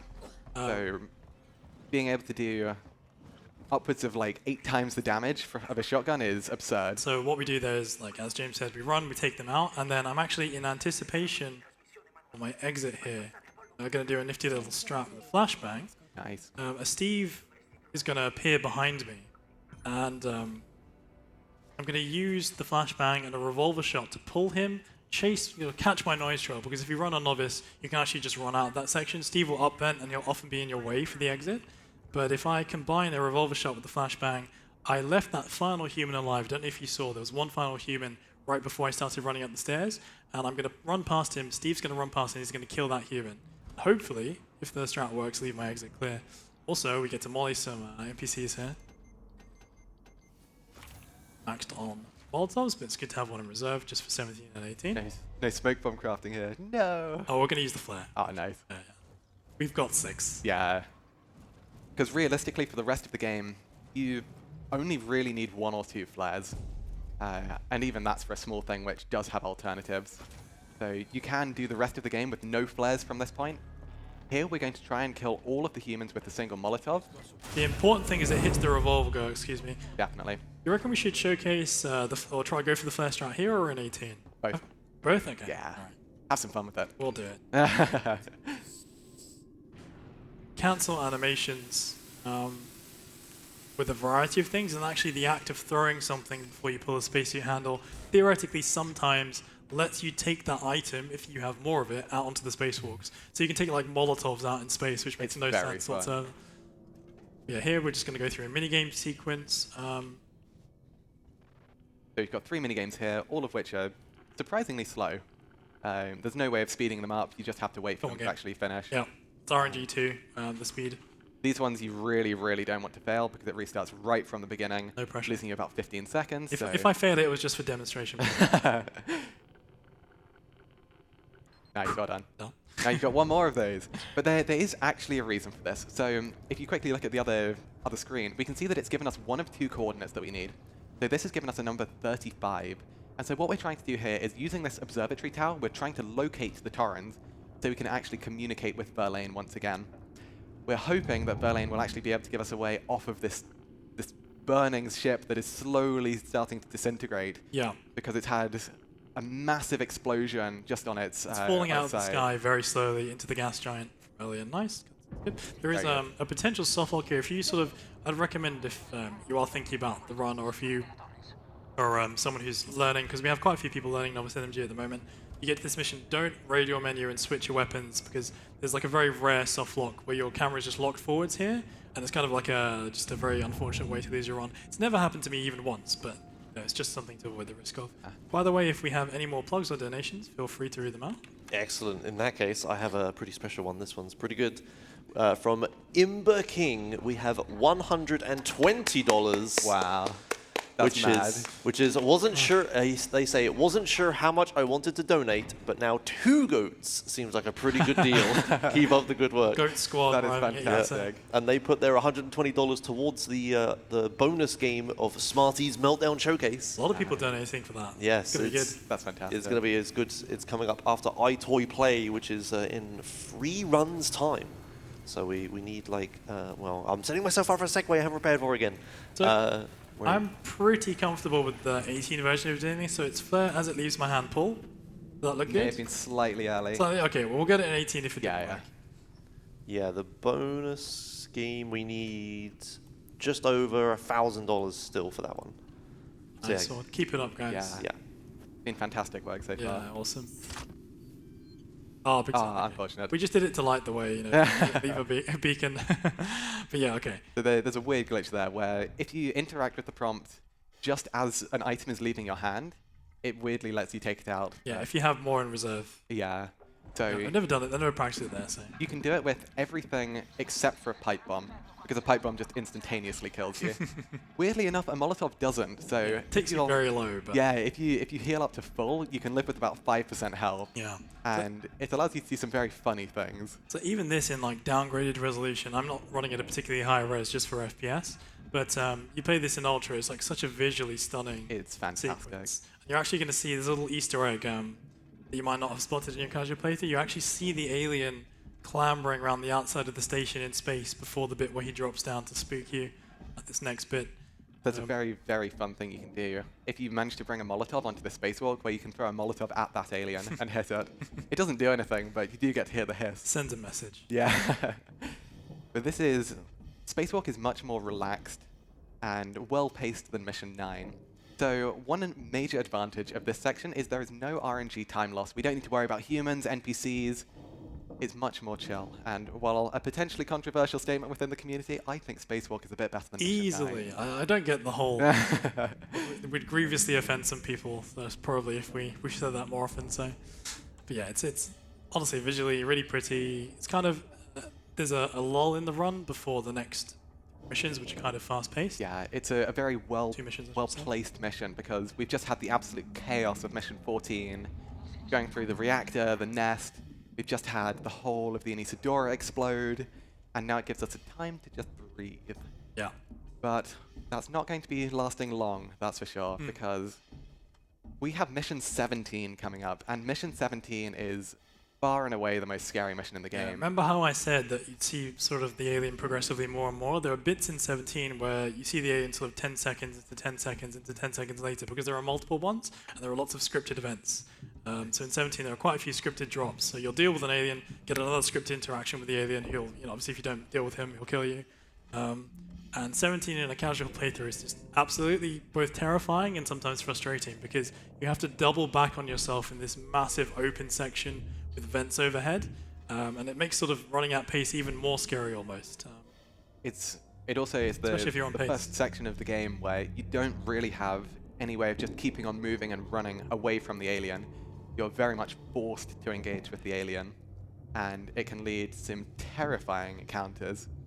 And so we will hope to keep the alien on a pattern, so that we know roughly what to expect. And if it goes off pattern, things get terrifying. There is a really cool, so when labbing out all missions Nightmare NMG, I found, and Mikhail, a really cool strat with a shotgun, which I am going to go for. There's a save sort of conveniently placed quite close by, but if I'm going to die anywhere in this run, it's probably going to be there. So if the trick gets pulled off, it's really, really fun. Yeah, it's an awesome trick. Yeah. It's incredibly tight timing-wise, but it looks really, really cool. Yeah, the hitbox is very, very tiny. Basically, there's some triggers that the game doesn't want you to be spooked because there's a scripted event coming up with an alien that's supposed to jump scare you. So if you put enough distance between you and a chasing alien, the chasing alien will upvent. And there's a very, very, very quick and expedient way that involves shotgunning Steve in the face and running through him, because it makes Steve ignore collision when he's been shotgun shot. So those coordinates James was talking about earlier, the 35 and the 75, we input them here. It's actually just really chill. People sort of sweat this in casual playthroughs. So you just hold down D and roll your mouse wheel. And then Verlaine, who's we've seen neither hide nor whisker from, sort of just gets a bunch of information dumped on her, and her reaction is just like, what? There's what on board? Yeah, and so this is really the last time where we have a lot of friends to keep us company, because things are just starting to go chaotic on the station. Everyone's getting ripped apart by aliens. Verlaine is our last real hope to escape. And she's been broadcasting to everyone, so all those security guards, like all the hostile NPCs, they're trying to get on board the Torrens too. So it's kind of like a race of sorts. So if you kind of lurk around at the start of Mission 16, you'll hear a lot of the guards say things like, "We've got to hijack that ship. It's got to be ours. We'll take it." Yeah. Because they know that the station's falling and there isn't long. And so we are hoping to maintain a connection with Verlaine here, try and contact, and then hopefully try and escape. You can see the dish moving. Yeah, it's such a cool little animation. So finally we have a little bit more of spacewalk here just before we start getting back into chaos. Yeah. Because we can't have too much of a nice time here. Things have to go and just be absurd. Chaos is a very apt description. There's so many different ways Steve can behave in 17. Yeah. I'm going to have to keep tabs on him. By the way, here, Ripley's movement doesn't affect the dialogue at all. We're just waiting for it to cycle. Like we said, putting the game in Italian or French or whatever makes these conversations slightly quicker.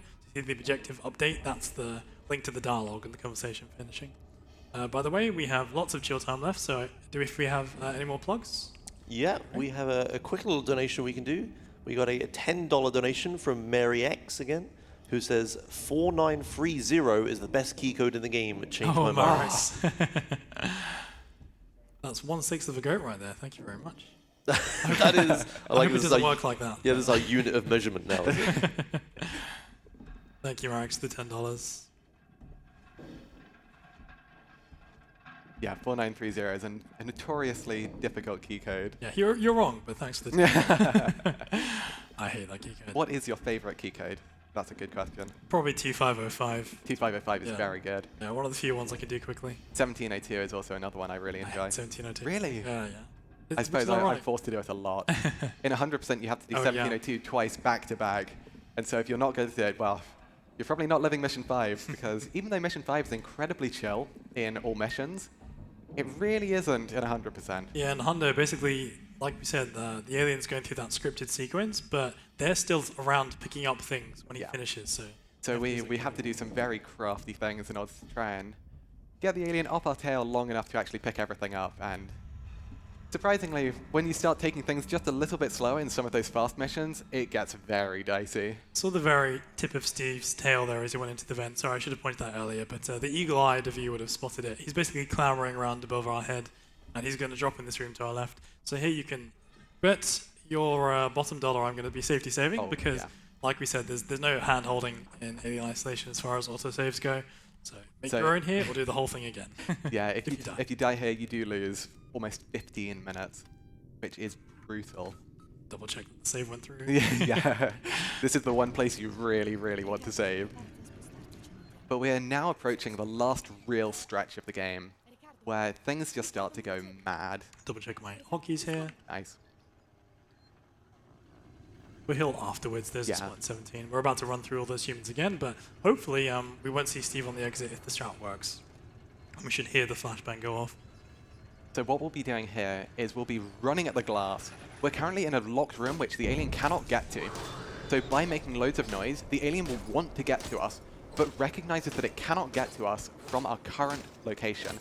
So it is assuming if it goes into the vents, then it must be able to get to us. Yeah, if you make noise in an area where the alien can't get to you, he'll stay up if he's already up, and he'll go up and ignore collision if he was dropped. So we did that in Mission 15 as well at the very beginning, where we were whacking the side of the tram. Just about to say, yeah. And it's a really useful thing. It's fortunate that Steve didn't go after that that shotgun human there. Instead, he just went straight up. Sometimes he'll wander off and kill them, which is a bit slower because then we have to deal with Steve. So here, there's I guess like a second instance of Steve spawning. So on my left here, you'll see a sort of a tail flick, and you can hear the alien clambering in the vents there. I don't know if you heard that. And that alien will come out behind me now as I turn to the right. And that's what that flashbang on the floor was. This strat doesn't always take. The idea is I shoot the revolver shot here. See that hiss means that he's heard me. Normally he wouldn't. And hopefully we hear the flashbang go off in a few seconds. Excellent. And then this guy sort of is in the way, and he'll continue down following the noise trail, and he'll kill that guy. Very, very clutch in Nightmare NMG, but very, very useful in Novice too. And Steve loves to sort of be on the opposite side of this door in a few seconds, so it sort of clears him out of the way. So we just ignore these guys. Having these gunshots is actually a very good thing, Because as it gives the alien a target rather than us. So we can hear the alien actually killing the humans here, which is great because it means the alien's not killing us. Yep, and he went for the second human. Oh, very good reaction there. He didn't flinch, so I had to go for actually fire the flamethrower. Sometimes Novice Steve reacts in a delayed manner to fire. Nightmare Steve would have flinched there instantly. But Yeah. I just wanted to save some fuel, but we're fine. Plenty of fuel left. Plenty, yeah. So we are coming into easily one of the scariest parts of the run. So one of the first things that we'll be doing here is killing a human. This human is really, really just a nuisance because if they are given much of a time to actually shoot at us, very good shot, then they will very quickly cause the alien to drop. There's a brief period of time here where the alien can't drop just because it's out of range and it's running into range. Yeah. And so we heard the beep just a few seconds ago saying the alien is in range, and we can just about afford to run to this terminal. Yeah, he sort of pulled over to where that human died slightly. Definitely. But then after I come off this PC, I'm going to hear a beep. After that, I absolutely cannot run or I'll mess up this trick, and Steve will drop. So we're going to try something known as door break. And this door ahead is currently locked because there's no power. We're putting an EMP right over to the door so that the alien will try and go to a very specific spot. When we restore power, if there is an NPC outside of the door will immediately try and open. And there's a facehugger in there normally. So what will normally happen is that door will lock and... Hey, let's nice, go. well done. Let's get out of his way.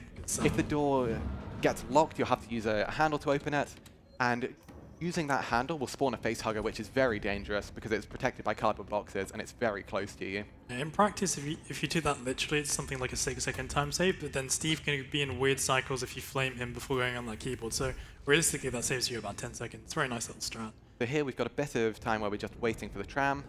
So here is probably one of our few locations before we really get into like a huge section of just being able to go power through. So if there are any plugs or donations you'd like to read out, now's a good time. Okay, lovely. I'll do these quickly. We got a $25 donation from Jay. Nice. Who just says love heart, and they put it towards the Smarties meltdown.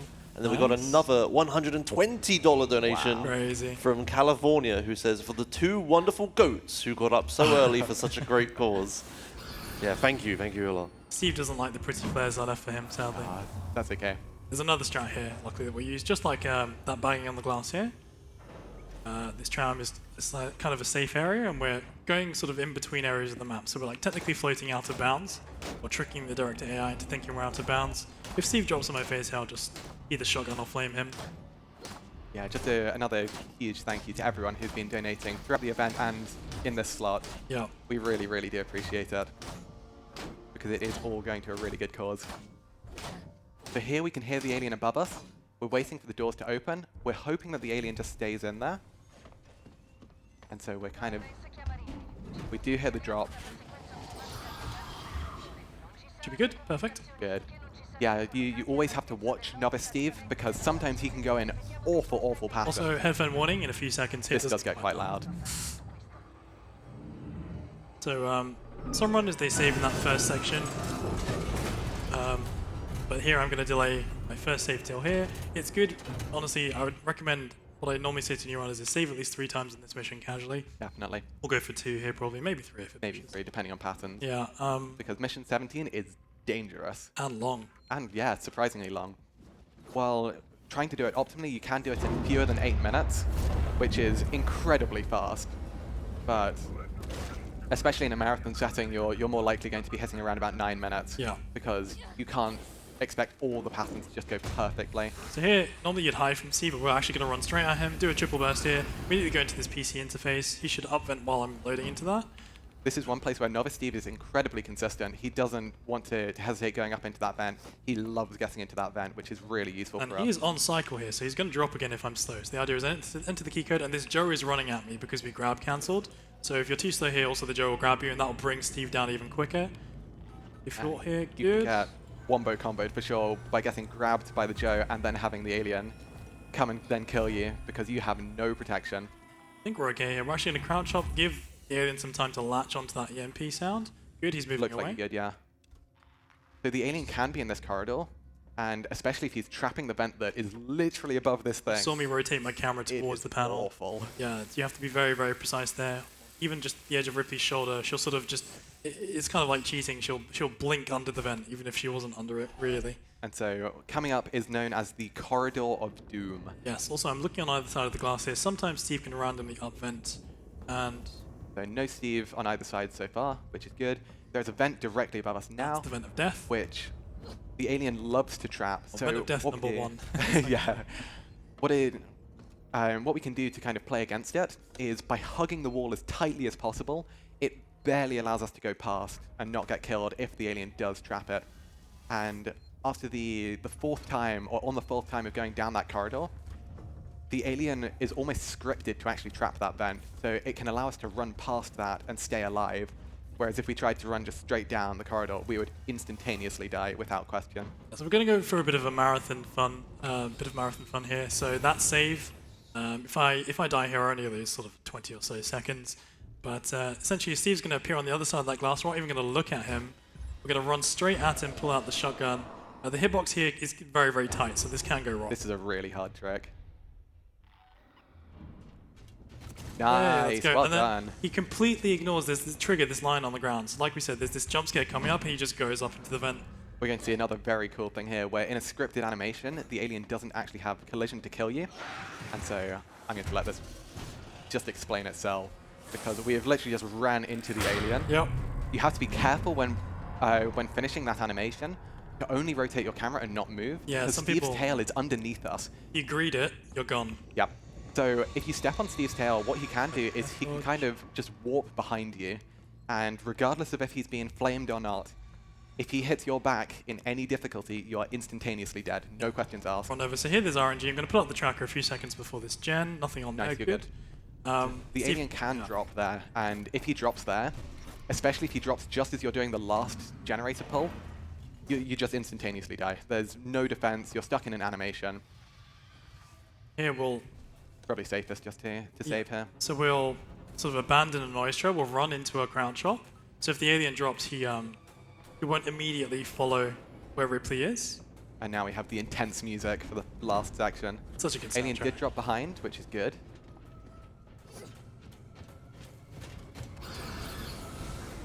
Good. Alien has run away. Sometimes the alien can just stagger there and then chase after you again. Yeah, and if you turn your back to him too quickly, he'll kill you. And now we have We might be in perfect pattern to get an alien dropping here. the scariest event in the game. This actually killed a low percent record pace run of mine because if the alien drops in here, he needs an absolute ton of fuel to use. And typically you might have called it. No, you can Oh, do that. Oh, okay, that's fortunate.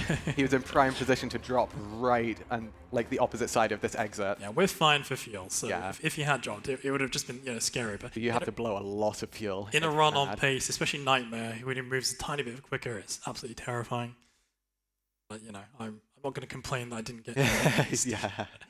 So now we do have about a 30-second breather here, where the alien is not in play. We have a nice little Yeah, so little if we time. have anything to read out, that'd be a great Now's a time. good time. We got a $10 donation from Mary X, who says, question for Caraxx, what is your favorite mission?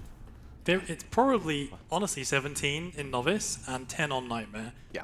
10, the alien's a lot more consistent. There's none of that Gemini craziness if you play everything well, but I love how unforgiving 17 is, but if you play it well, it usually cooperates, except at the very end. We can get a bit of random Steve dropping on your head. But yeah, I would say 17 for me and then 10. In NMG, of course. What about you, James? I'd honestly agree with both of those. Both Mission 17 and Mission 10 are just thrilling missions. I mean, you really can't go wrong with either of those. Yeah, definitely, if I had a heart rate monitor during that, It some of this- spikes. Yeah, it would have spiked. Yeah, for sure. So fun 100% fact, we have just missed the final blueprint of the game, which is the EMP. Of course. you're And talking about- unfortunately, there are no androids, so it's one of the worst placed blueprints of the game. So seeing as I quite have funny. excess Molotovs here, I'm actually going to throw one at Actually, a good idea, yeah. Yeah, so there's a Joe lying on the ground there that's supposed to jump scare you. Normally we have to tweak our camera, oops, in order to avoid getting grabbed. Also, that will bring Steve down if you get grabbed here. But I can just throw one of my, 50,000 mollies that I have left over. Another thing to point out there is the pre-crouch before getting into the vent. It means that we can do a really cool thing where we do a kind of like sprint burst into a dive underneath this these pipes, and it's And on the really way back cool. too. Yeah, it's not actually like much of a time save, but it's a bit of a feels flex. good, yeah, it feels really nice. Just feels like clean movement. So here we have to do 2 blue hacks in order to unlock the terminal, which will allow us to then extend the flight. What's it called? The docking bay or Thank you, docking clamps. That's the word. Docking, yeah, something like that. You could, by the way, for the eagle ear view, you would have heard Steve moving overhead there, and that tracker just confirms it. So if you over push here and say you ran to this PC, he'd drop and kill you on the animation. See the Joe head there has no light in his eyes because of that Molotov that I threw at the beginning. Normally that's one of the ones that you have to avoid. So I'm going to do sort of a low percent S strat here. I'm going to wait. Steve normally moves above us here. He takes a variable amount of time to disappear, but should move. He should get out of range pretty Steven? quickly. You should just be able to sprint burst a bit here. Waiting for the numbers to cycle. Yeah, Nice, there we you're go. good. I'm going to check again at the top of the stairs. Yeah. Because again, that's another animation. There's 2 PCs in this mission. T's, excuse me. And if Steve drops on you behind you, as he loves to do here. Back here, I'd say. Yeah. 0.54. Should be good. Pre-crouch as well, just in case. This will be our 1 mission 18 save here. There's a really, seeing this done just fluidly in a run, it just looks awesome without the safety save. It sort of throws off the rhythm a bit, but you're going to see in quick succession, we're going to have 2 Steves. Check my shotgun ammo here. Flick the camera to the left, turn around, blame this guy. He should go up now. Yeah. Excellent. Pull out the shotgun. There's many ways you can deal with this guy. Stun him in the Very face. And then that flinch mechanic, we haven't really been able to showcase it yet, but the shotgun should guarantee it. See Nice. there, I flicked so my camera. you heard the little like growl, snarl, and that tells you that He's Steve right actually behind got me it. there. Yeah. So when you shotgun Steve, he basically responds a lot better to the flamethrower on Novice. So what I was doing there was a mini flinch. So you can hold out the flamethrower and Steve will stop for 5 seconds. Or you can flick it backwards and it'll stop for like 1 second, which gives you just enough time to get to that handle. It's one of my favorite strats, actually.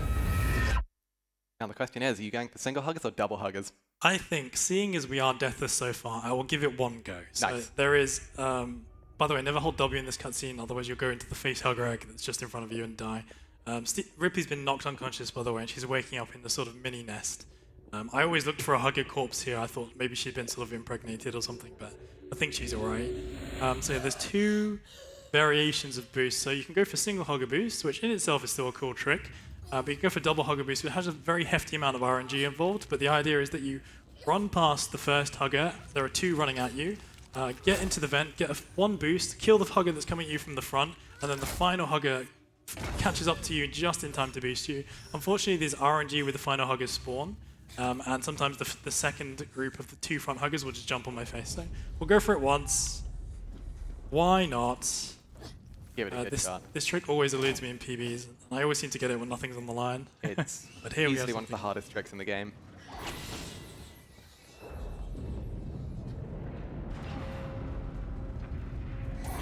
So that's a the good first boost. hugger boost. We Now kill it's a just hugger RNG. ahead. Please, please, please, please, please, please, please, please, please. Yes! Nice, well done. Let's go! That is fantastic. I believe that is the first double huggers ever done at a marathon event for Alien. We've had 4 or 5 Yeah. aliens. Never been Nice. done Of before. course, when it world record pace, nah, never. Oh, it's such a That's cool trick. fantastic. Well done. Cheers, cheers. Oh, the stars aligned. So yeah, that final hugger, the one who boosted me into the second cutscene. By the way, we skipped that cutscene with the flamethrower damage. If you fire the flamethrower, or you throw a flare or anything like that, the second Steve, who normally jumps right in front of you, he takes a few seconds to drop down. But yeah, there's RNG on that final hugger spawn, so sometimes he can just jump on you early. you either die or his corpse blocks you. Yeah, he has to jump Such a late fun enough trick. so that you can actually get into like the crawl space itself. So here there are some trams. There is a legitimate strategy known as tram death, because dying in mission 18 increases the chance of getting a trick in mission 19 known as fast walk. And it just happens to be that that tram is the fastest one in the game to die to. Right, It's so very weird. James goes for this sort of fancy spacewalk tech much more often than me. I've only done it a handful of times. So if we don't get it, I do apologize. We'll go for it. Yeah. But I mean, we've got double huggers. I'm over the moon. Oh, yeah, absolutely. I mean, getting double huggers first time in a marathon is insane. Probably, I'd say the hardest trick in NMG, right? That one. Easily. Yeah. Nothing comes close. Okay, so 2 final huggers to deal with here. Like we said, hugger corpses block you. So the way I've started killing these huggers, if James does it too now, you just spin your camera to the right and then jump, and it leaves your way clear. Normally you'd be stuck there for a few seconds. It's a nice little trick. And then we have, this is usually where runners celebrate because you don't need to flamethrower anymore. You fire all your bullets. Here, one more skip. If you hold W on the starter, if you try and go up instead of down, Ripley, instead of climbing all the way down, will just go straight into the animation of falling down the shaft. And James is talking about HP in Mission 6. James, you want to just... Yeah, so this is another place where we get scripted health. So you may have been able to see just before this we had almost full health. And after this you'll notice we only have about 40%. There is a free medkit there, but we don't need it because we don't take any more damage throughout the run. We got places to be. So, gonna light the flare. So it's throw the flare, and as the flare is flying through the air. Yeah, just after it's left your hand, so you can even leave it like a fraction of a second later than you think. Oh, so much pressure. Bit early. No. That's okay. Can I do it again? No, I can't. I can't get changed out, can I? Oh, no, you can't. That's okay. But yeah, the idea is that you sort of just take like almost like the Olympic torch, you sort of ride a flare out into the sunset in the penultimate mission in the game. Oh well, we lit the way. That's okay. Yeah, I'm not cool enough to do these new tech flare strats. I mean, you're cool enough to get double huggers, so I think that's pretty good. Right, so we have, I guess, 1 trick left, I suppose, and then 1 RNG. Yeah, one trick, 1 RNG thing. So the trick that we have coming up is known as double pins. So at the very end of the game, there are 4 pins that Ripley must interact with in order to finish Mission 18. And what we can do is, there's a brief delay before the animation actually starts after interacting with the prompt. So what we're able to do is, with some very quick camera movement, we're able to whip our camera over to another pin and interact with it, meaning that we can actually pull 2 pins out at the same time. Every time you manage to pull this trick off, it saves 15 seconds, so it's very, very worth doing. Failing double pins is like a very heartbreaking way to lose a PB. Definitely. You'll do it eventually. I will do my best. You perform. So here, sort of, people are confused about how an alien gets into the final mission. You're actually, if you look around and you're observant, you'll see. This took me like I didn't know this until I saw someone else show me it after I already had like 700 hours in the game. But the Torrens doors are sort of underneath this railroad here, and you're going to see Villain sort of preemptively opening the cargo bay doors. And there's obviously a bunch of aliens out here in space with us, following us slowly. And you'll see, I'll look down at the right time. I think Villain speaks, right? With the doors open. But Yeah. You'll see, just coming up, how the alien sneaks on board. And this is probably the last good time, if there are any donations, any plugs, before we get into the last section of the game. Yep. Okay, I've got 3 quick ones then. We got $10 from Mary X again, who says, no fast walk means a reset. We got $20 from Baldrick's Trousers, who Here's the says, door. awesome job, guys. Oh yeah, there you go. Wicked. And then we got a $25 donation from Andrieka, who says, off to work, TY for the stream, guys, and good luck with double pins. Oh, I love you thank guys. you. Honestly, yeah, everyone, even, I know some people in Europe and the UK got up just super, super early as well just to watch. Like anyone, even if you didn't donate, if you're just watching the ESA broadcast right now, helping push it to the rest of Twitch and all that stuff, like, thank you to everyone from both of us. We really do appreciate it. Absolutely. As we head into the final interface, I guess, in the game. So, a very, very rare bug that can occur here is Oh, an no. alien can drop, even though it's not meant to. I heard a hiss. Did you? Yeah, very, very faintly. I didn't die, so this trick, the alien can be around, but he should only kill you really if you've died in this mission, and we're deathless, so Yeah, we are fingers definitely. crossed. Nice. So that's the first double pins. You can see that the camera quickly flicked over and we got the second one. mashing E. Some people do it with mouse wheel, but I always find it more consistent with E. So basically just grabbing both prompts in quick succession. So we got one at least. Then here, let's see if we get Nice. glitchy pin. Sometimes this bottom right pin sort of trolls. Oh, it's Does it glitchy come up? pin. Yes, nice. Fantastic. Well done. So you see people going, oh, you didn't get double pins, your run's dead. Like, nah, it's just the game vlogging out. If you do that too quickly, the animation never plays for the first pin you interact with, which is fantastic. So here we have one final cutscene, one last hurrah from Ripley. Which we're also going to skip. Yeah. But this last cutscene is Sevastopol going into the gas giant, burning up, exploding. But Ripley needs to escape first. So as we release these docking clamps, Steve's everywhere. blasting the Torrens back into space, we have clipped ourselves on, and we will find ourselves flying towards the airlock, Boom. and we hope for the last wreck. Yes, so there is a 50% chance, roughly 50-50, that Ripley moves really quickly here and basically moves at running speed. Oh, Unfortunately, you didn't get it. unfortunate. It's pure RNG, but it's a 9-second time save, so you get the cinematic view. I Got guess. to go back to the beginning now. Yeah. And then, as James said, that opening music from M1. We finally hear it once again, just in a period of calm and quiet. Vlaine's had a bit of a makeover. She seems much taller somehow. A fresh pearly set of white teeth. On the other side of the door. What big teeth you have there, Verlaine. Unfortunately, Verlaine is no more. Poor Verlaine. And all I'm doing here is just holding down the backwards key. As this, there's basically like a sort of auto scroller. There's a series of prompts, That you have to. and if you can preemptively press them. And then when the screen fades to black, it will be time. Just as the alien sort of rears at us. And that is Time. it. So I am absolutely ecstatic There we go. to have been able to run this today for you guys.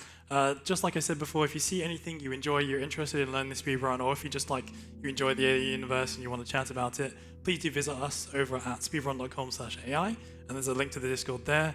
My Twitch name is same as there on the screen, Caraxx. And James, you want to plug Yeah, it so quickly? my name is Sneaky James, also on the screen now. I cannot recommend the Alien Isolation community enough. They have been phenomenal with both new runners, old runners, everyone's coming together. And donations today. Donations have been fantastic. I mean, so many names from the donation bar have been from people in the community. Yeah. It's amazing. So I want to give a huge thank you to everyone in the Alien community. Yeah.